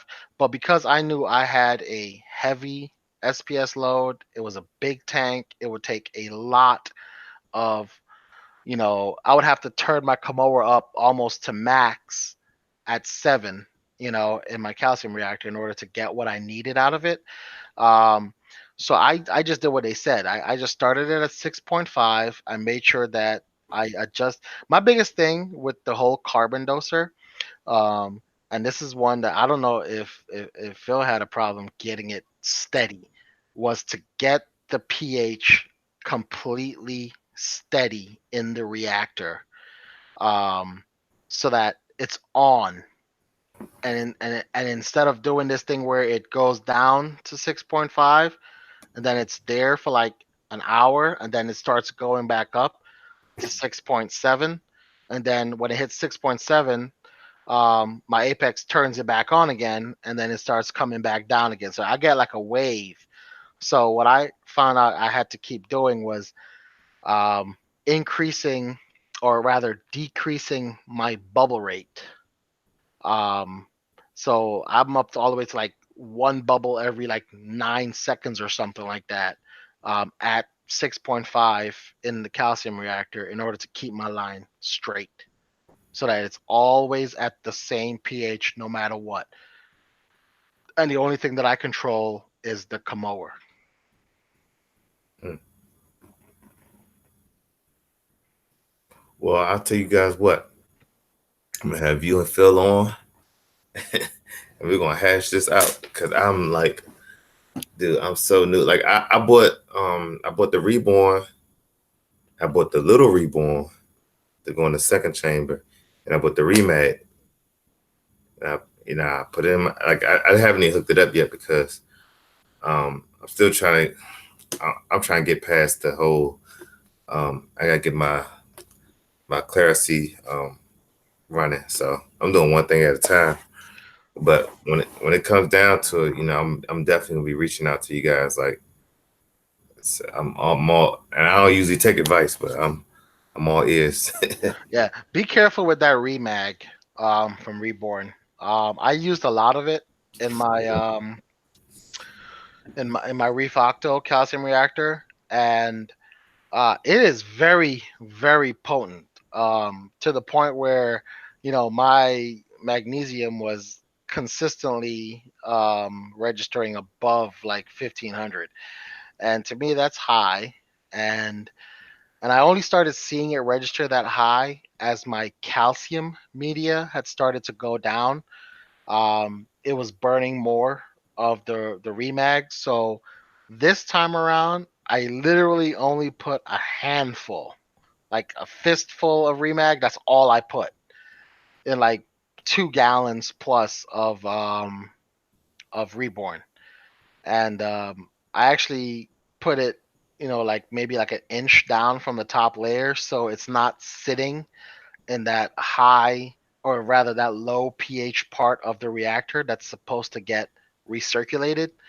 Because I don't know, for some reason the recirculation of CO2 in my Reef Octopus calcium reactor, it makes my reactor very loud. So I don't take 100% advantage of the recirculation, um, of this recirculation feature of the Reef Octo calcium reactor. I just depend on that second chamber to drain it off, melt it off, or whatever, or get melted itself instead of recirculating it. I think a lot of the geo reactors are set up very similar. They don't really recirculate unused CO2. They have a second chamber where it kind of pumps it into there instead. So I don't use that recirculating feature because it makes it very loud. It sucks air from the top of the calcium reactor back into the pump, so you keep getting that like all the time, and a ton of air bubbles. So I don't really use mine. I put a needle valve on it to kind of open it slightly, so some of it does get recirculated, but not wide open, like how it's supposed to be run.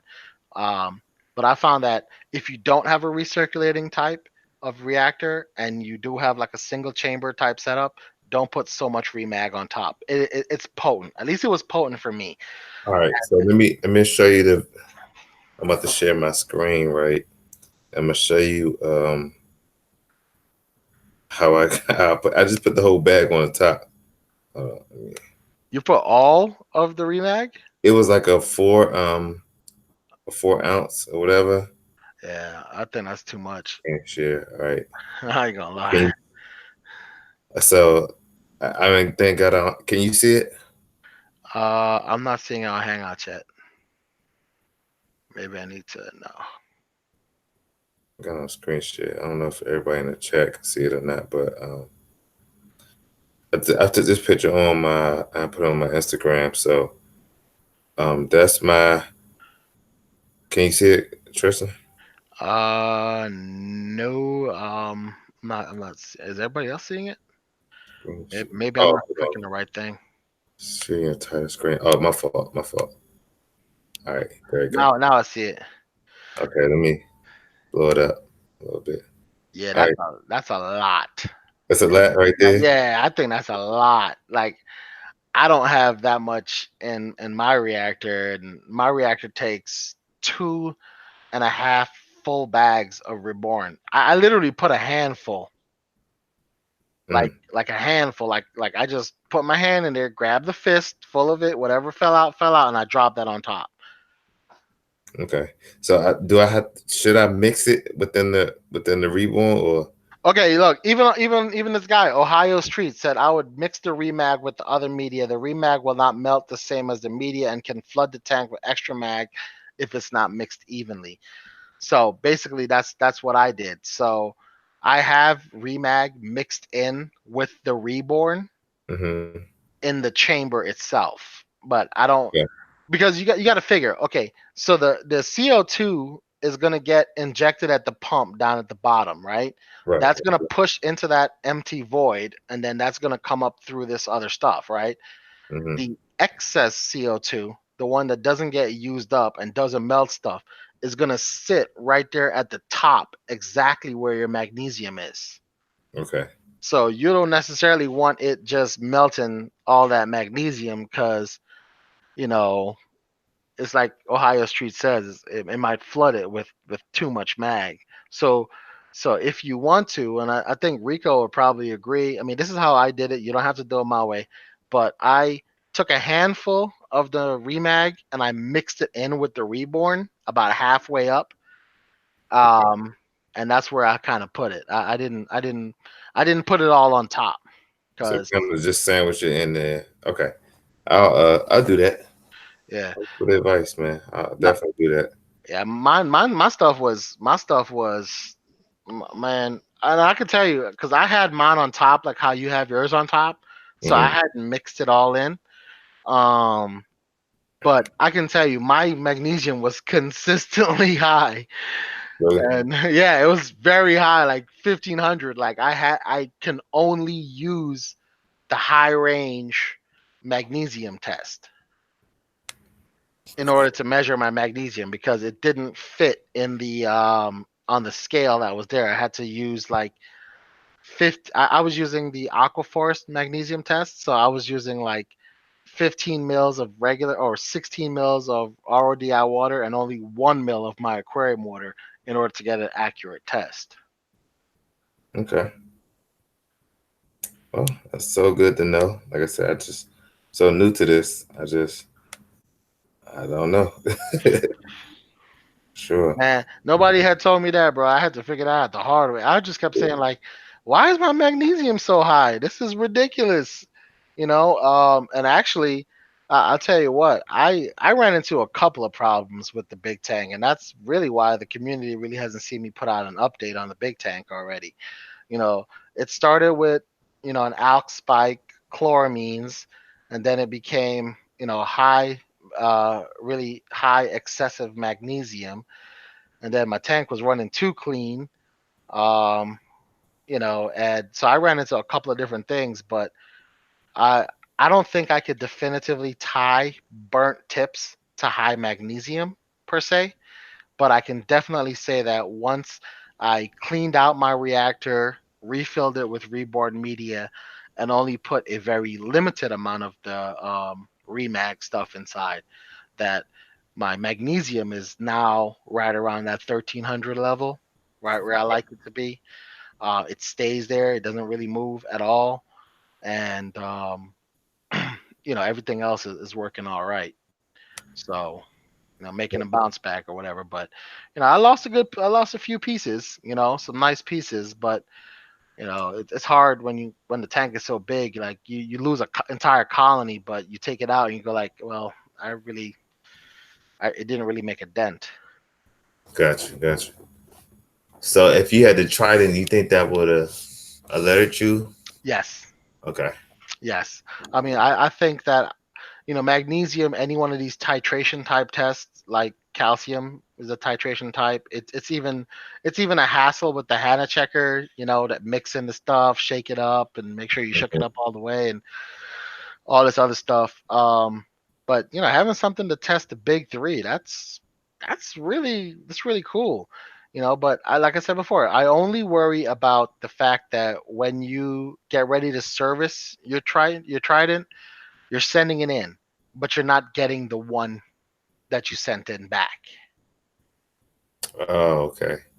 Well, isn't that good? Because they'll be sending you a new one, right? Well, you might be getting somebody else's. Oh man, a refurbished one. Right, right. And they said that they'll release the parts for the hobbyist to do it themselves, but you know, I just don't want it to get into one of those things where everybody buys a Trident and it's cool for the first 6 months, the first $80 they spend in reagents, and they're like, "Oh, screw this shit. I'll just use my Hannah. Mm. I ain't about to send this back and pay like $100 or whatever it costs to get them to refurbish it and clean all the wheels and make sure change whatever um, needle or whatever they're using to make it accurate and all this other stuff. So I mean, But I I can appreciate that though. Like, I know people complain like I didn't expect to be paying no like maintenance fee almost, or but it's like a car. You don't. We buy a car off the lot, you drive it, whatever. You know you have to put gas in it, but if you don't ever tune that car up or get the oil change, I mean, how efficient do you expect it to run? Yeah, but DC, you always get your car back with the same Yeah. amount of miles on it. Well, they gonna send you your car back. Well, if they gonna send me a new car or a car with the same amount of miles, I wouldn't complain. A rental car is just it is what it is. I mean, and then again too, I'm just thinking like, all right, what if you're that cat who because they got to try it decided they're not gonna have a backup test kit sitting around.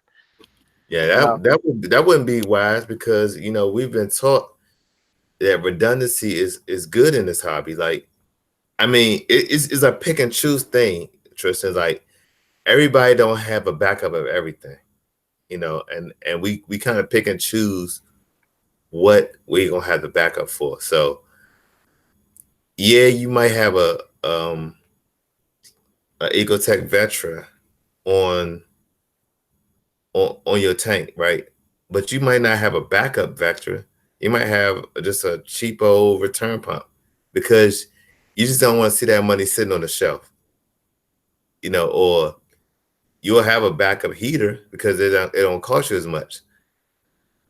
So I mean, it's all there. That person, like, you know, what you think is valuable. Like, I don't know. Like, I don't know nobody have a MP40 just sitting on the shelf. They might have a Jabo. Your backup's probably gonna suck unless you have a lot. If you have money to spend. you're right about that, but my problem becomes the care factor, and that's what Reef Keeper was talking about in here. Um, like I take very good care of my equipment, right? Like I clean my pumps regularly. I siphon my sump. I wipe off my radion lights. I take off the diffusers. I put an air can and a plastic bag over the top of my tank, and I go in there with I actually have a air blower like I use for my computer, and I go in and I blow out all the inside of it. I go above it and I blow out all the fans. I know cats that have been using who bought their radions 2 years ago. That ain't even been so much up there as took a toothbrush to that and wiped off some of that gunk and all of that buildup that's above it. You know what I mean? Mhm. And then they wonder why it fails, Well, right? Or why it starts blinking. well, So look my at it thing is this I'm gonna way. take care of mine Look at it on this mine. way, Tristan. All right, this is Neptune's Apex. Now, if they out here sending you crap equipment, now their name is on the line. So if you send it in, it's almost it's almost in good faith. It's certain companies that not gonna risk their reputation and send you junk. Like they're not gonna send you back junk, knowing that you're a value customer. Like I look at Ecotech, and from day one, like I never had a problem with them. I've dropped my Radeon in water. One of them went bad. I saw Fisher Hex put a video out there. One went bad. They sent me out a brand new one the next day. Like now it's brand new to me. Let me say that much. I don't know if they refurbished it, but it's back to working great. I don't have that problem. So it's like almost, you gotta know who you're dealing with also with Neptune's. Like it took them forever to come out with Trident for them to um mess up their reputation and ruin their whatever steam they got to send you refurbished or whatever. It's kind of like it's going backwards. No, I mean I can respect that position as well. That they are putting their reputation on the line. Um, but just to put things in a perspective, I don't know how many people in the chat run a Core 20, but I can remember a live stream when I got on there and I said, my Core 20 died 2 days before Reef Palooza, and true to their word, the Neptune guys, they overnighted me a new power supply. And when I said that, I felt happy. Here was, a $300 or $400 pump, and I got an overnight power supply sent back to me. No questions asked. They knew it died. But then I heard at least four or other five people in the chat say they had the same problem happen with the same power supply. Nothing happened to the pump. All their power supplies died. you know and considering there was only about 40 or 50 people in that sample set of people that was in that chat, to have 5 people out of 40 running a Core 20 and have all their power supply die in the first year, that was a very polarizing thing to me, because that just made me go like, what the hell, Neptune? Like, did you not check that these power supplies could run for longer than that? And and the thing about it is that, when you see stuff like that happen, you go like, damn, is their quality dropping? Is that what it is? I know it could have been just a bad batch of power supplies. I got one of the first batches of Core 20s that came out. I actually ordered mine from Canada because they're the only place that had them in stock. Reefcanada.ca or something like that. And I thought maybe, hey, I just got a bum power supply or part of the first run. But I'm looking at these people with Tridents, and I know how I take care of my equipment, and I know that they're selling thousands of these Trident because the price point for what they are so cheap. Um, can you imagine if everybody had to have send back their G-bow pumps to get them repaired? Right. I wouldn't even using them. Like it's such a cheap pump. I just be like, man, I'm going with somebody else. And I never had success with, like, I bought the Jabo wave makers. Everyone died on me. Every one of them died on me at some point. Yeah. Like, so, and I was like, forget this. I'm not spending my money on these Jabo pumps no more. Like, I'm buying MP40s. I'm buying wave. I'm buying something that got because you kind of get what you pay for, in this hobby. Hmm. So I was like, forget it. I'm done. I'm done, because it's nothing about it's worse being frustrated than being broke. Like I'd rather be frustrated for a little bit. I mean, I'd rather be broke for a little bit and get some more money than be frustrated and have to, scramble around for certain things. So I don't know. Yeah, maybe. I mean, maybe that was a first generation problem. Like that's with almost like every electronic. First generation may have problems. I haven't heard anything bad about Trident. I'm hoping that they got it right this their one and only shot. Because if it's a mass sending it back and saying this joint suck and this and that, that's not gonna be good for them. Yeah, I mean, hoping that within the next couple of months they work out their supply chain. Where LFSs can see. My thing is, Trident is such a unique product, right? That I can't see a lot of the run of the mill LFSs having too much reagent in stock, at all times. It's not like you can it's not like I mean, because only Hannah's been out for so long, and still I tend to always buy my reagents online because I never seem to be able to find them in stock at my local fish store. especially the alkalinity reagent, right?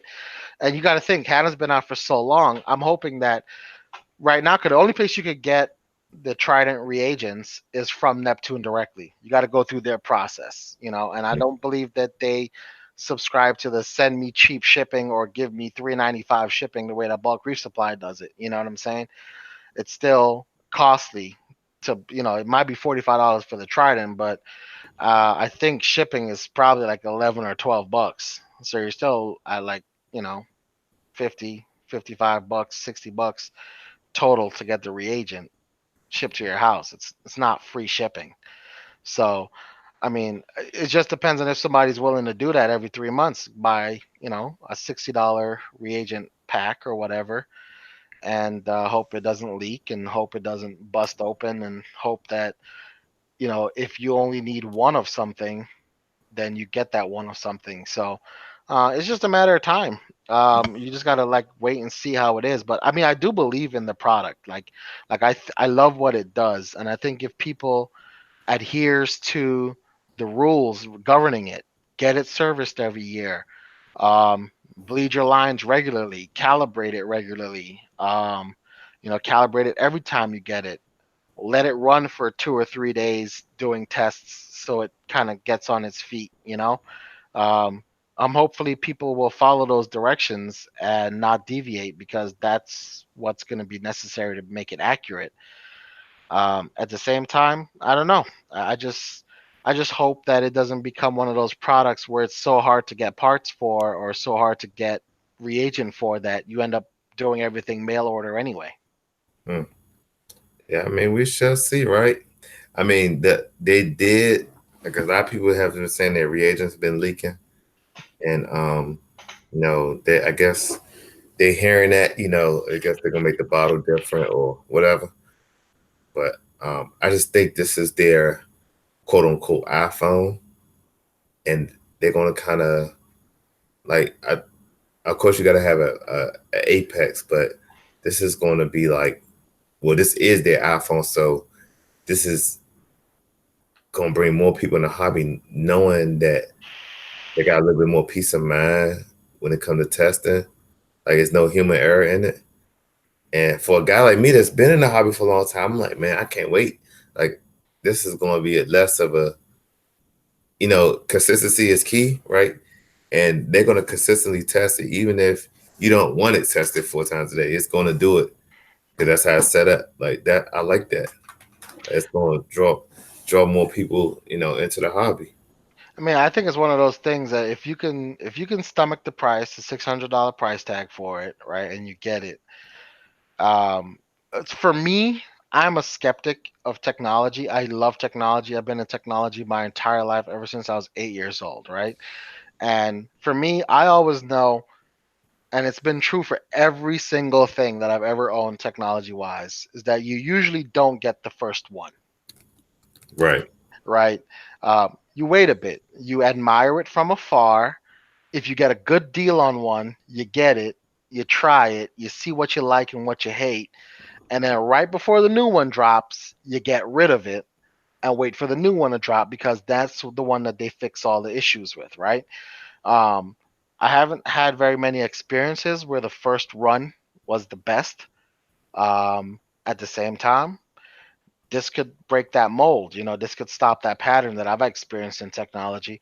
But at the same time, Trident's gonna have to work to get my trust in it. Like, it's just gonna have to work to get my trust. I'm still gonna test normally. I'm still gonna use my HANAs. I'm still gonna double check it with the Red Seas or Elos test kits or whatever. Um, but if I see that it's doing what it has to do, I'll be notably impressed that they got it right the first time around. Yeah, I think the biggest thing for me will be correction.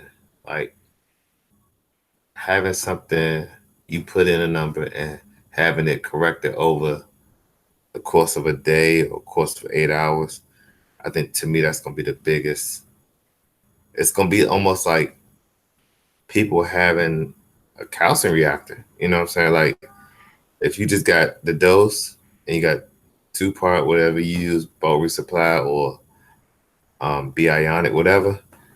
Like you could set it up the dose and bring your levels back up consistently over time instead of doing the math. Like you seem like you're pretty good at math, Tristan. A lot of people not. So I don't know.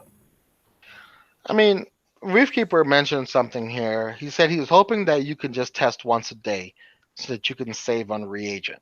Once a day, I think, is the bare minimum someone is willing to test to be successful if they wanted to do that, right? They don't have to. If you know how your system is and if you're experienced enough to know visually when something is wrong with your system, then chances are you can test once a week and still have success and do whatever you need to do. But he mentioned that he estimates that it'll cost around 40 to 50 bucks per month. Now, I think that's on the high side of what it costs to run a Trident. However, when you think about it, how many people are sharing their Netflix and Hulu logins right now because they don't want to pay $7 a month or $11 a month? Right. Is a reefer any different? Are you willing to spend 40 or 50 bucks a month for If a you test? if you see the value in it, yeah. Um, I mean, we all us as human beings, we're gonna try to save every dollar, penny we can. Like that's human nature, you know. It's better in my pocket than in your pocket. That's our mindset. But if you're seeing, if you're happy, you know, like I have Netflix. I'm happy with Netflix. I watch the show. It's the same thing with Apple Music. I could type in whatever song, album I want. Instead of buying a whole album, I could just pay my $10 a month and I can have access to all the albums. Um, so it's I guess it goes off of, are you happy with this product? And what price are you willing to pay to be happy? Because that's what they selling you, happiness. Happiness, you content, I'm good, it's not killing my pockets. It's coming out my bank account monthly. I don't even see it. I'm gonna keep going with it. For me, I can answer that. That'd be yes. Like I wouldn't mind paying the $30, $40. Now, if it got too expensive and I felt it, I'm like, okay, all right, I gotta do something else. But we spend money on what we want to. Right. So let me ask you this question: who do you think the target is for Trident? Is The it the people, I think, for try I say the people that's already in the hobby and want to make life more easier. okay? I think it's the opposite. I think it's the complete opposite. I think that if you have I believe that if you are West Coast reefer and you have a full blown SPS reef tank going Mhm, on a year and a half right now, grown out high end colonies, mhm. you can look at your tank and know when something is wrong. You already know in that journey, in that 2 or 3 year journey, what your tank does when you have low alkalinity, what your A cans do if your magnesium is too high, and if what your growth rate is on your stony corals if your calcium is too low. You know in that journey what your tank does when certain parameters are not where they're supposed to be. Now, if you are West Coast Reefer, and I'm using him as an example, um, because I love his tank and I think he's done an amazing job for first tank. But if you were him, I believe that he may only buy a Trident to give him a visual or a stereotypical everything is okay. It's a comfort that he would buy it, not a necessity, compared to a new reefer who doesn't understand the balance between those three elements or whatever. They almost and they don't have the wherewithal or the personal goal to test every day and to learn the way it is. For them, I think the new reefer are the target for the Trident. The guys that need to target 1350, 1420, and 8.5. Those are the guys I think are going to buy Trident. I agree with you 100%, right? But it's also all right. So it's also a target for people that want to get into SPS, but they're a little timid. So if you already got an Apex, because you're going to need the Apex to run the Trident, that means to me that sounds like you're invested. Like I got an Apex, I got this controller. Either somebody convinced me to buy it, or I'm in it. I'm in it to win it almost. Like I want to keep these corals alive and healthy. Maybe frag, sell them off, whatever. You know, for people that's already have it right, and they want to say West Coast want to travel. You know, say that's something that he want to do, and he felt like he may not been able to travel as much because he has to babysit his tank. Like to me, a tank don't get like that being lazy. That tank, that's constant work. You know, I don't know what went into West Coast um, workload to get a tank that way because I can't. I never kept a lot of SPS like that. But say if he, like I said, he wanted to travel and he could look at his phone and see that okay, my alkalinity dropped.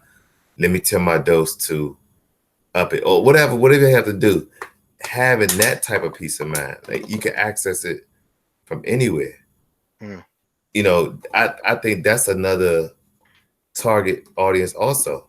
You know, and for real, to be honest, like yeah, you have high people that have high end corals and they're fully invested, but hell, you know, I'm a type I don't want no corals to die, high end or low end. You know, I mean it's gonna hurt my pockets more with the higher end, but I don't, you know, when you buy a coral, you buy it because you want it to grow and thrive, not to be a temporary fixture.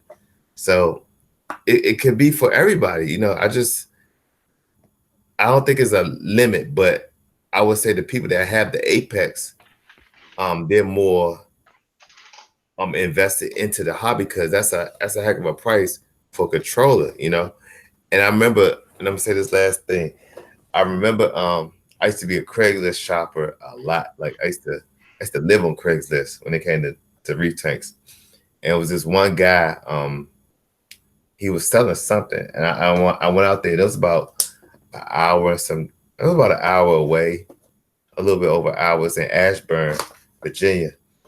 And the guy had a huge house, Tristan. I mean, um, he was well off, you know. He was like a little coral basement guy selling all kinds of stuff. And he said something to me. He was like, um, he said guys with fish tanks are usually stable guys, meaning that if you got a fish tank and if you have a large one, then most time that means you have a house, you kind of settled this and that. And I thought to myself like, well, I'm the rare exception because I live in the freaking apartment. You know what I'm saying? Like I had a 144-gallon half circle tank, and I was like, man, well he not talking to me, but I understood what he was saying.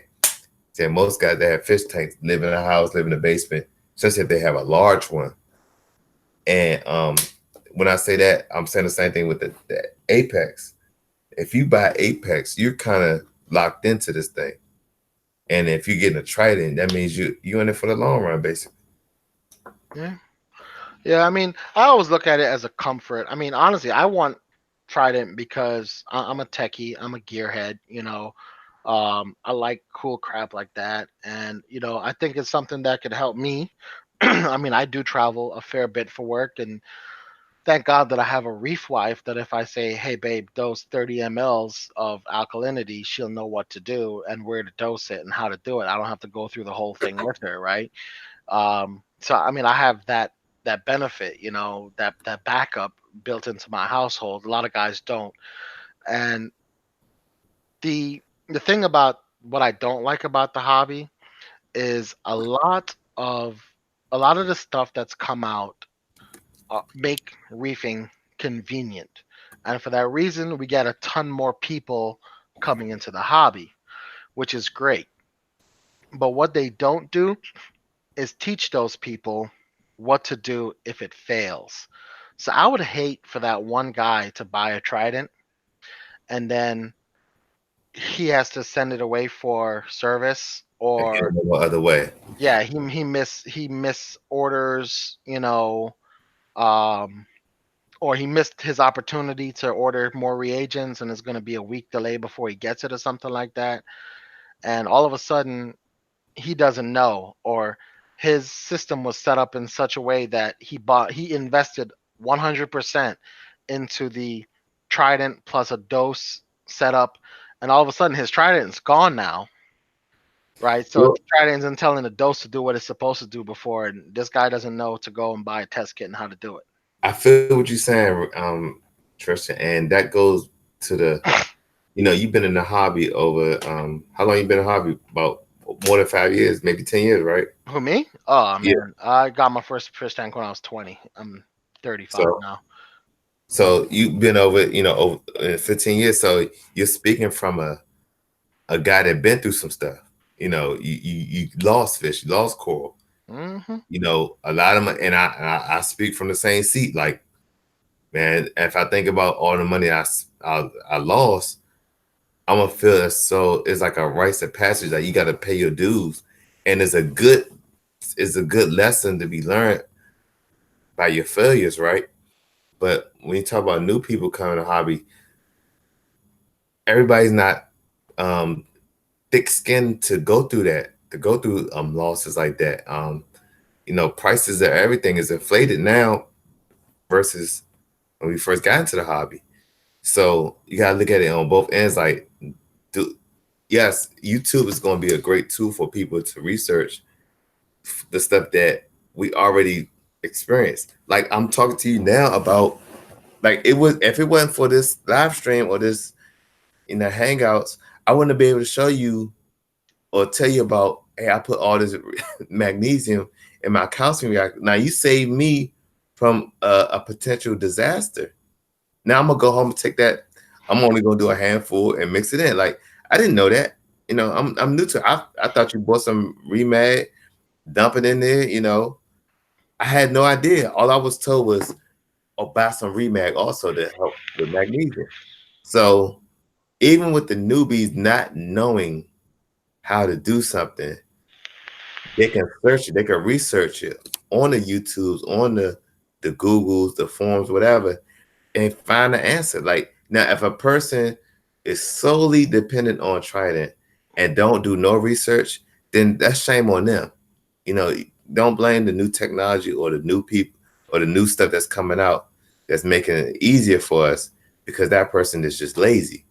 This is not a lazy hobby, but if the new technology is making it easier, then I'm all for it. Like I'm like, great, what I'm saying? Save people a headache. Like it may come time, like everything gonna get banned. We was talking about that the other day. Aussie might get banned, and we might just have to rely on each other. So the more people that's keeping successful retanks, the more cores we have access to, we could trade with. Like I want everybody to win. Like, Yeah. No, I mean, I hear you. I mean, listen, part of my business depends on people's ability to keep corals. I mean, if I just kept selling corals that people can only keep for 6 months and then it dies and they got to come back to me, that's not really encouraging that person to do what they need to do. They're not encouraging that person to stay in a hobby for anything. Um, it's not encouraging them to stay in the hobby, right? And like you said before, the nature of the hobby right now is shifting to what it was a few years ago, where it's not easy to get things anymore. Everything has a tariff and a taxes on it, and we're in a very niche hobby, so we have to depend on each other for knowledge. And our generation, and I say our generation because we're not a part of the same generation as the Julian Sprungs and stuff like that. uh, mhm. we're playing with more technology than they ever were playing with, and they're learning how to get caught up to where we're at right now in terms of the technology that we're using. I think what's happening though is people are losing the they're losing the will and the ability to go and find information for themselves. They're losing the ability to learn from their system and learn from failure or success, and they're all doing it using a formula, right? And it's nice to know a formula as a baseline to make it work, I but agree. but it's not. You're doing yourself a disservice if you think if you apply this formula to every single tank that it's gonna work. Right, I agree with you 100%. Now look at these, right? These cell phones. Now you come, man, you around the same age. We used to remember numbers. Used to be able to recite numbers, and you knew what name that number went to. Now I can only tell you about a handful of numbers, maybe five in I my head. remember my mama's number. That's it. That's it. So in a way, people could look at that and say that these smartphones dumbed us down, right? You could say that because you don't have to use that memory no more. You could straight go to the name and hit that name and call that person. But look what we gained though with all that great technology. Like I can stay connected to everything. Like I've learned so much by just looking at the phone or looking at the YouTube. So it goes two ways. Like, yeah, some of the bumps and bruises that we took it or the Julius Bruns have taken, it made them into who they are. Like, but it's always different roads to the same destinations. Like maybe they don't have to, go through that to get Yeah. there, but it's their responsibility, and that's when I come back with what you're saying. It's their responsibility to learn another way. Also, don't just stick to that road. Like learn the old road or learn, you know, what worked before because that makes you more versatile. Yeah, I mean, there's a lot about the hobby that I don't agree with. I don't believe in the formulaic way in which a lot of folks are presenting certain things. You know, I don't believe that a person who's starting a reef tank for the first time should go and buy a calcium reactor and a trident. I think that's doing themselves a damn disservice, right? Because the solution isn't a calcium reactor. The solution is understanding exactly how your tank uses these elements, based on how much CO2 is in the air in your house, how many people live there, what your pH is, how often you can top off your water or do your water changes. There's so many factors to say that this formula is going to make you successful. And I believe that more and more companies are trying to push a formula and they're trying to push a method, but they're not really explaining how it works, right? Like why it works, and some of them are just taking what they believe worked or what worked on their system or what worked in their lab in a controlled environment, saying this will work because it worked for us. Here's the test, and it's not real world testing, right? So I mean, I think anybody who starts a reef tank should go invest some money, buy some test kits, mix their salt, do a water change, and do testing and understand exactly how it works. And then when you're ready to make your life easier, invest in a calcium reactor. Learn how that works, set it up the right way, because you will have already gained the knowledge, you would have already gained the experience to know what your tank does. I mean, I see too many people put a calcium reactor on their tank, start it off, and they don't know how it works 100%, and then they nuke their tank because they set it at a level that's too high, and in 24 hours the alkalinity goes from 8.5 to 12. Well, the people that you've seen do that, have they reached out to people that have calcium reactors before, or Mm. they- see They don't.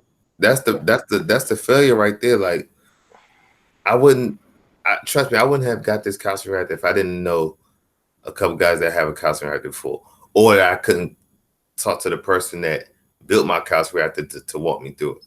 Like I wouldn't have made that purchase knowing that I got to fend for myself and I'm responsible for this marine life. Like, what I'm saying? Like I wouldn't have done that. Like that's not smart. Like you gotta be smart about certain things too. Now, even if Tristan don't help me out one bit, I got two, three other, four, five other resources I can go to and say, hey man, I got some of it, but I'm still, I need some more help. And I can reach out to and talk to it or research myself. Like you do gotta be smart with your purchases. And that's like, buying a fish and you don't know if this fish is compatible, but your eyes just got big. Like that's not smart. Hmm. See, Tom says he wants to learn the old school calcium reactor way before he gets that Kamoa. Um, yeah, I mean, you know what? Calcium reactors really hasn't changed that much in the last couple of years. I mean, my first ever calcium reactor was a Geo 612 that I had on a 500 and no, I had on a 150-gallon tank, and I used a Eheim pump to feed it. No, I used an Eheim pump. That was the mixing one, and I used a MaxiJet to feed it, and I had great success. I think there's some old videos of my 150 on my YouTube still, and it worked great. And when Kamora came out, I just was like, yeah, I'm not gonna do that. I'm not gonna suffer through clogged nozzles and having to, test my drip rate and counting bubbles, how many bubbles drop and how many bubbles in a minute were coming out. I'm like, screw that. I'm gonna let this thing just tell me what it is and just keep it moving. Um, but you know, I think I think everyone just needs to spend more time, more time with their tank. You need to treat your tank like a member of your household and spend time with it. I mean, I don't think there's a single day that I don't go downstairs and, just kind of hover around my tank, do stupid little things, throw some flakes at the fish, or, move my mag float around. Even if my glass is clean, I'll still move it around. I don't know why. I just need to do that for some reason, and I just do it every day, and it just gives me some time. I just take a peep down at the cabinet, make sure there's no water on the floor, make sure nothing ain't unplugged, make sure nothing ain't leaking, and then I'm like, all right, it's good to go. I'm ready to go. I'm gonna go watch my movie now. Um, but I think people just need to spend time with it. This is a time hobby. It's not a set it and forget it as many people would have you believe sometimes. Yeah, I don't ever want to set and forget anything on my tank. Like I want to, like you said, spend that time. Like I like just, I have a little stool. I just sit there and look at my tank, like look up at my tank. Just, I bought the pearly jawfish because I saw it in your tank, Tristan, and I was like, man, I want to see him just sit, because it was front and center, and mine so happened to be front and center also. So I just sat there and stared at it, and just to see, like to see when my leather core opened up on when it closed, just look at the tank, just observe it. I remember my some of my Zola was opening up, and I don't have all the top off on it, so I was manually topping off, and I saw that my salinity rose up to like 2.8. As soon as I brought it down to 2.6, so start opening back up, like stuff like that. So I'm trying to be more in tune with my tank. And I see what Tom said. He's nervous about the calcium reactor. He's gonna stick with 2-part. Man, listen, I'm a type of guy where if I made the investment, I'm going in. Like I'm gonna learn this calcium reactor. And everybody that says it, they say the same thing. They a little hesitant, a little nervous, but it's really easy at the end. So I hope I have the same. I hope I can say the same thing with the calcium reactor. That it's terrifying at first, but It looks complicated, don't it though? Like with all the wires and the tubing and the bubble this and the bubble size that and all that other cool stuff. You're looking at it like, damn, this is a complicated. It's gonna be a hassle. And when you actually do it, when you actually set it up and realize absolutely nothing will happen until you turn on the CO2. You could set up the whole thing and just don't ever turn on the CO2. Just watch how it works. Move all the little knobs, increase and decrease the water, and then you turn on that CO2. And you have some type of something that's going to control how much it goes. And all you got to worry about is you start it low and then move it up as you go. And that's it. You start it low, you test, move it up, test, move it up, test, move it up. Just give yourself a good day. Test at the same time. I always test it at 8:45 every single night is when I test my alkalinity for my calcium reactor. I know because no matter what was happening at 8:45, I ran over to my tank, pulled out my Hannah checker, bop bop bop, mix mix, bam, ready to go. All right, move it up 5, back to my movie. That's all I had to do. hmm. That's all I had to do, man. And you just let it go, and then you'll understand. You will see when you very say clearly how it when works. you say move it at 5, are you talking about the carbon dose or are you talking about the The Kimura? Komora, move the Komora up 5. Because you remember, like I said before, when I set mine up, I pegged it at 6.5. with the carbon doser, once apex was said, it was at 6.5, and that's what it was. Then I knew the only knob I needed to touch was the Kamoa. Okay. That's the only, I didn't touch anything else.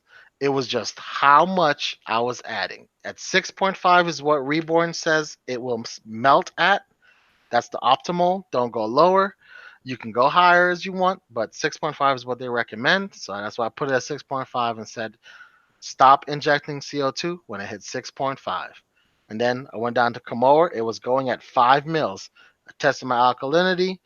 It was at 8, right? So I moved it to 10, right? I waited the next day, went back and tested it. It was still dropping. I moved it to 20, added a little bit of two part to bring it back up to where it needed to be. Tested again at 8:45 the next day. It was dropping a little bit, but it was dropping slower.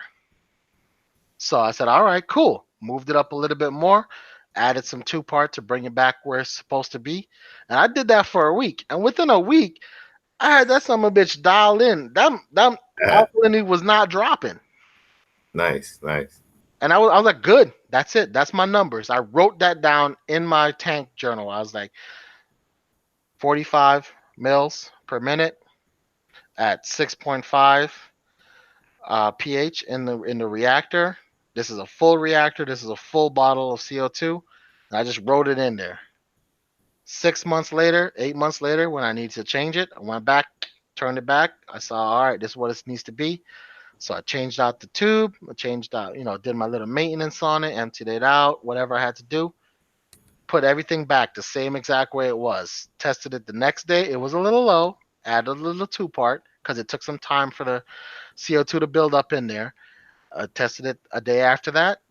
It was a little low. Added a little bit of two part, but I changed nothing. I moved no numbers. I didn't turn up my Kamoa or nothing. I just left everything the way I know it's supposed to be from the day I set it up. By day 3, enough stuff went in. Enough CO2 was in there. It had sufficiently lowered the pH in the calcium reactor. It was dosing the right amount. My pH was back to where, my alkalinity was back to where it was. And I said, okay, sounds good. Mm. That's it. Cool. I mean, I'm excited too. Like I got some help. Scouts are at the game, and I'm like I said, I just want to. I got my lighting, I got my flow. Now it's time for the water chemistry to be right. So Reefkeeper asked a question: when I went from 5 to 20, did I have to give it more CO2 to hold the pH in the reactor at 6.5? Nope. Didn't touch it. Didn't touch the pressure knob. I didn't touch the bubble count. I didn't touch a damn thing. What I set it up as with the carbon doser and with the apex controlling the amount of CO2 that was going into that chamber, it would only lower it. When it hit 6.5, it stopped. It wasn't until months later when I desired to have a more stable pH inside of the reactor without it going up and down and giving me a waveform.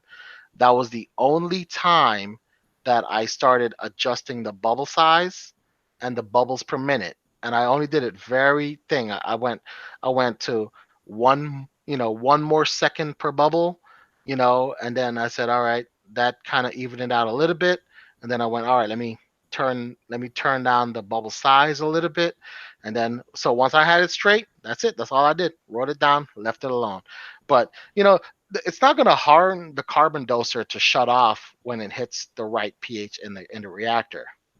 And if you guys watch BRS's last video where they did all the different melting points for all the common reactor media, you showed that those minute changes to the bubble size and amount of CO2 injecting, the effluent or the stuff that's coming out of the reactor still will maintain its high DKH, right? So basically what they're saying there is that so the DKH coming out of my reactor I think is around 14 DKH is what comes out. So if I filled up a test tube and tested that with a HANA, it would be around 14 or something like that.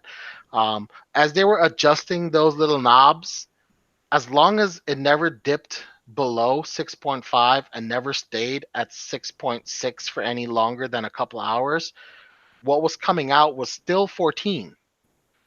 The only thing I ever did was adjust the knobs, the bubble size and the bubbles per minute on the carbon doser to get that line even. And that was just something I wanted to do because I think I read somewhere that you don't want the solenoid shutting off and shutting on too often. It can get stuck open or stuck closed. But the carbon doser, I think, is rated for like a bajillion amount of on off cycles. And I have a solenoid in line with my calcium reactor media that if so I have the Neptune electronic solenoid, and that's my stopgap, right? So what I have that solenoid is on my effluent line from my carbon reactor, from the calcium reactor. So basically I have mine set so that my if the pH, not the pH, if the alkalinity inside of the calcium reactor dips below 6.4 and the carbon doser is still on, shut it off. That means that my carbon doser got stuck open. Mm. It didn't shut off at 6.5 when Apex told it to because the pH inside of my calcium reactor is still dropping and it's not supposed to be.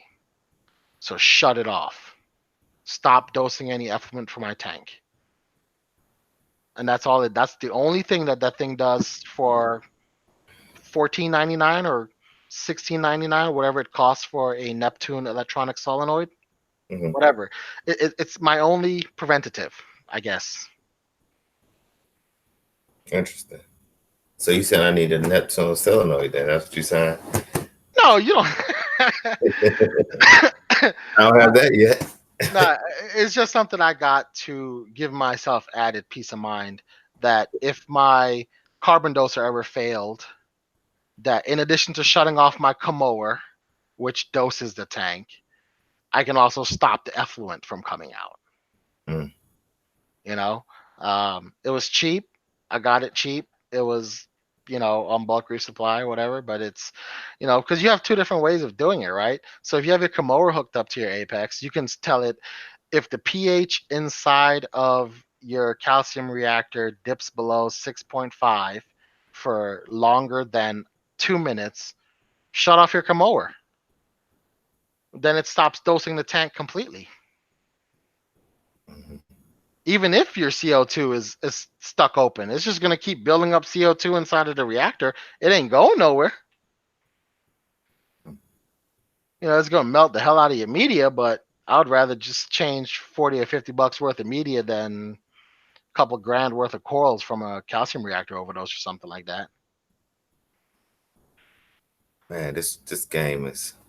I swear, I got the. I'm taking all the notes. I'm gonna leave this live stream up for sure. Yeah, guys know, man. Like, revert back to it. I'm not. I don't care about views or anything like that, but learn something. If you go and take that leap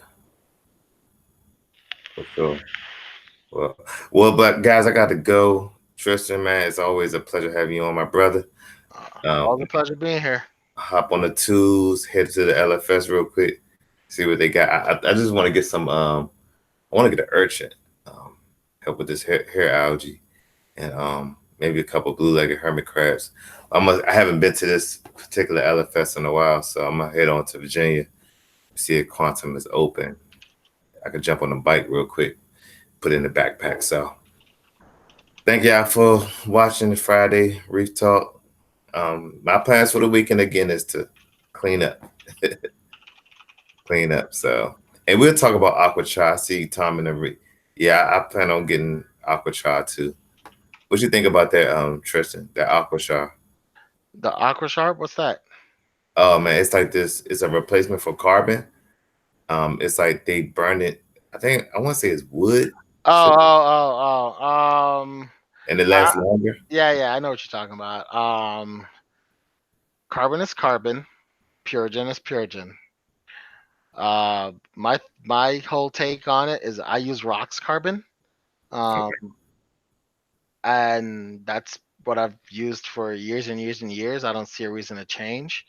At the price of of the new stuff that you're talking about, I don't know because I don't know. Physics would tell me that just like carbon absorbs, solids and all this other stuff, there's a limit to it. It does get clogged. Even the best stuff on the earth, in terms of absorbing organics or whatever, it's still going to get clogged on the outside. Hmm.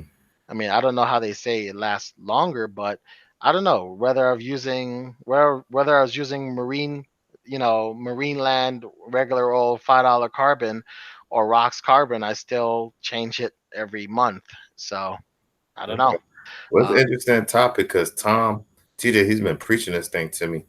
But while he said he hasn't cleaned his glass in months, he says his tank been crystal clear. bro, put some Purigen in your tank, and then just then get back to me. Okay, I never used Purigen, so Oh, your life will change. I run Purigen in that top that lifeguard top reactor, the top flow reactor. yeah, So yeah. I have two medium ones. I run carbon in one, rocks carbon in one, and I run Purigen in a C Chem filter bag in the other one. That combination, nasty, man, nasty. That it glass water is what I'm saying. Wow. See, y'all holding out on these gems. But I'm gonna go ahead and stop the stream and we'll talk about this later. I'm gonna see if I can drop in the stream. But thanks, Tristan, for All joining. right, man. I'll talk to y'all later. All right. All right, y'all. Peace.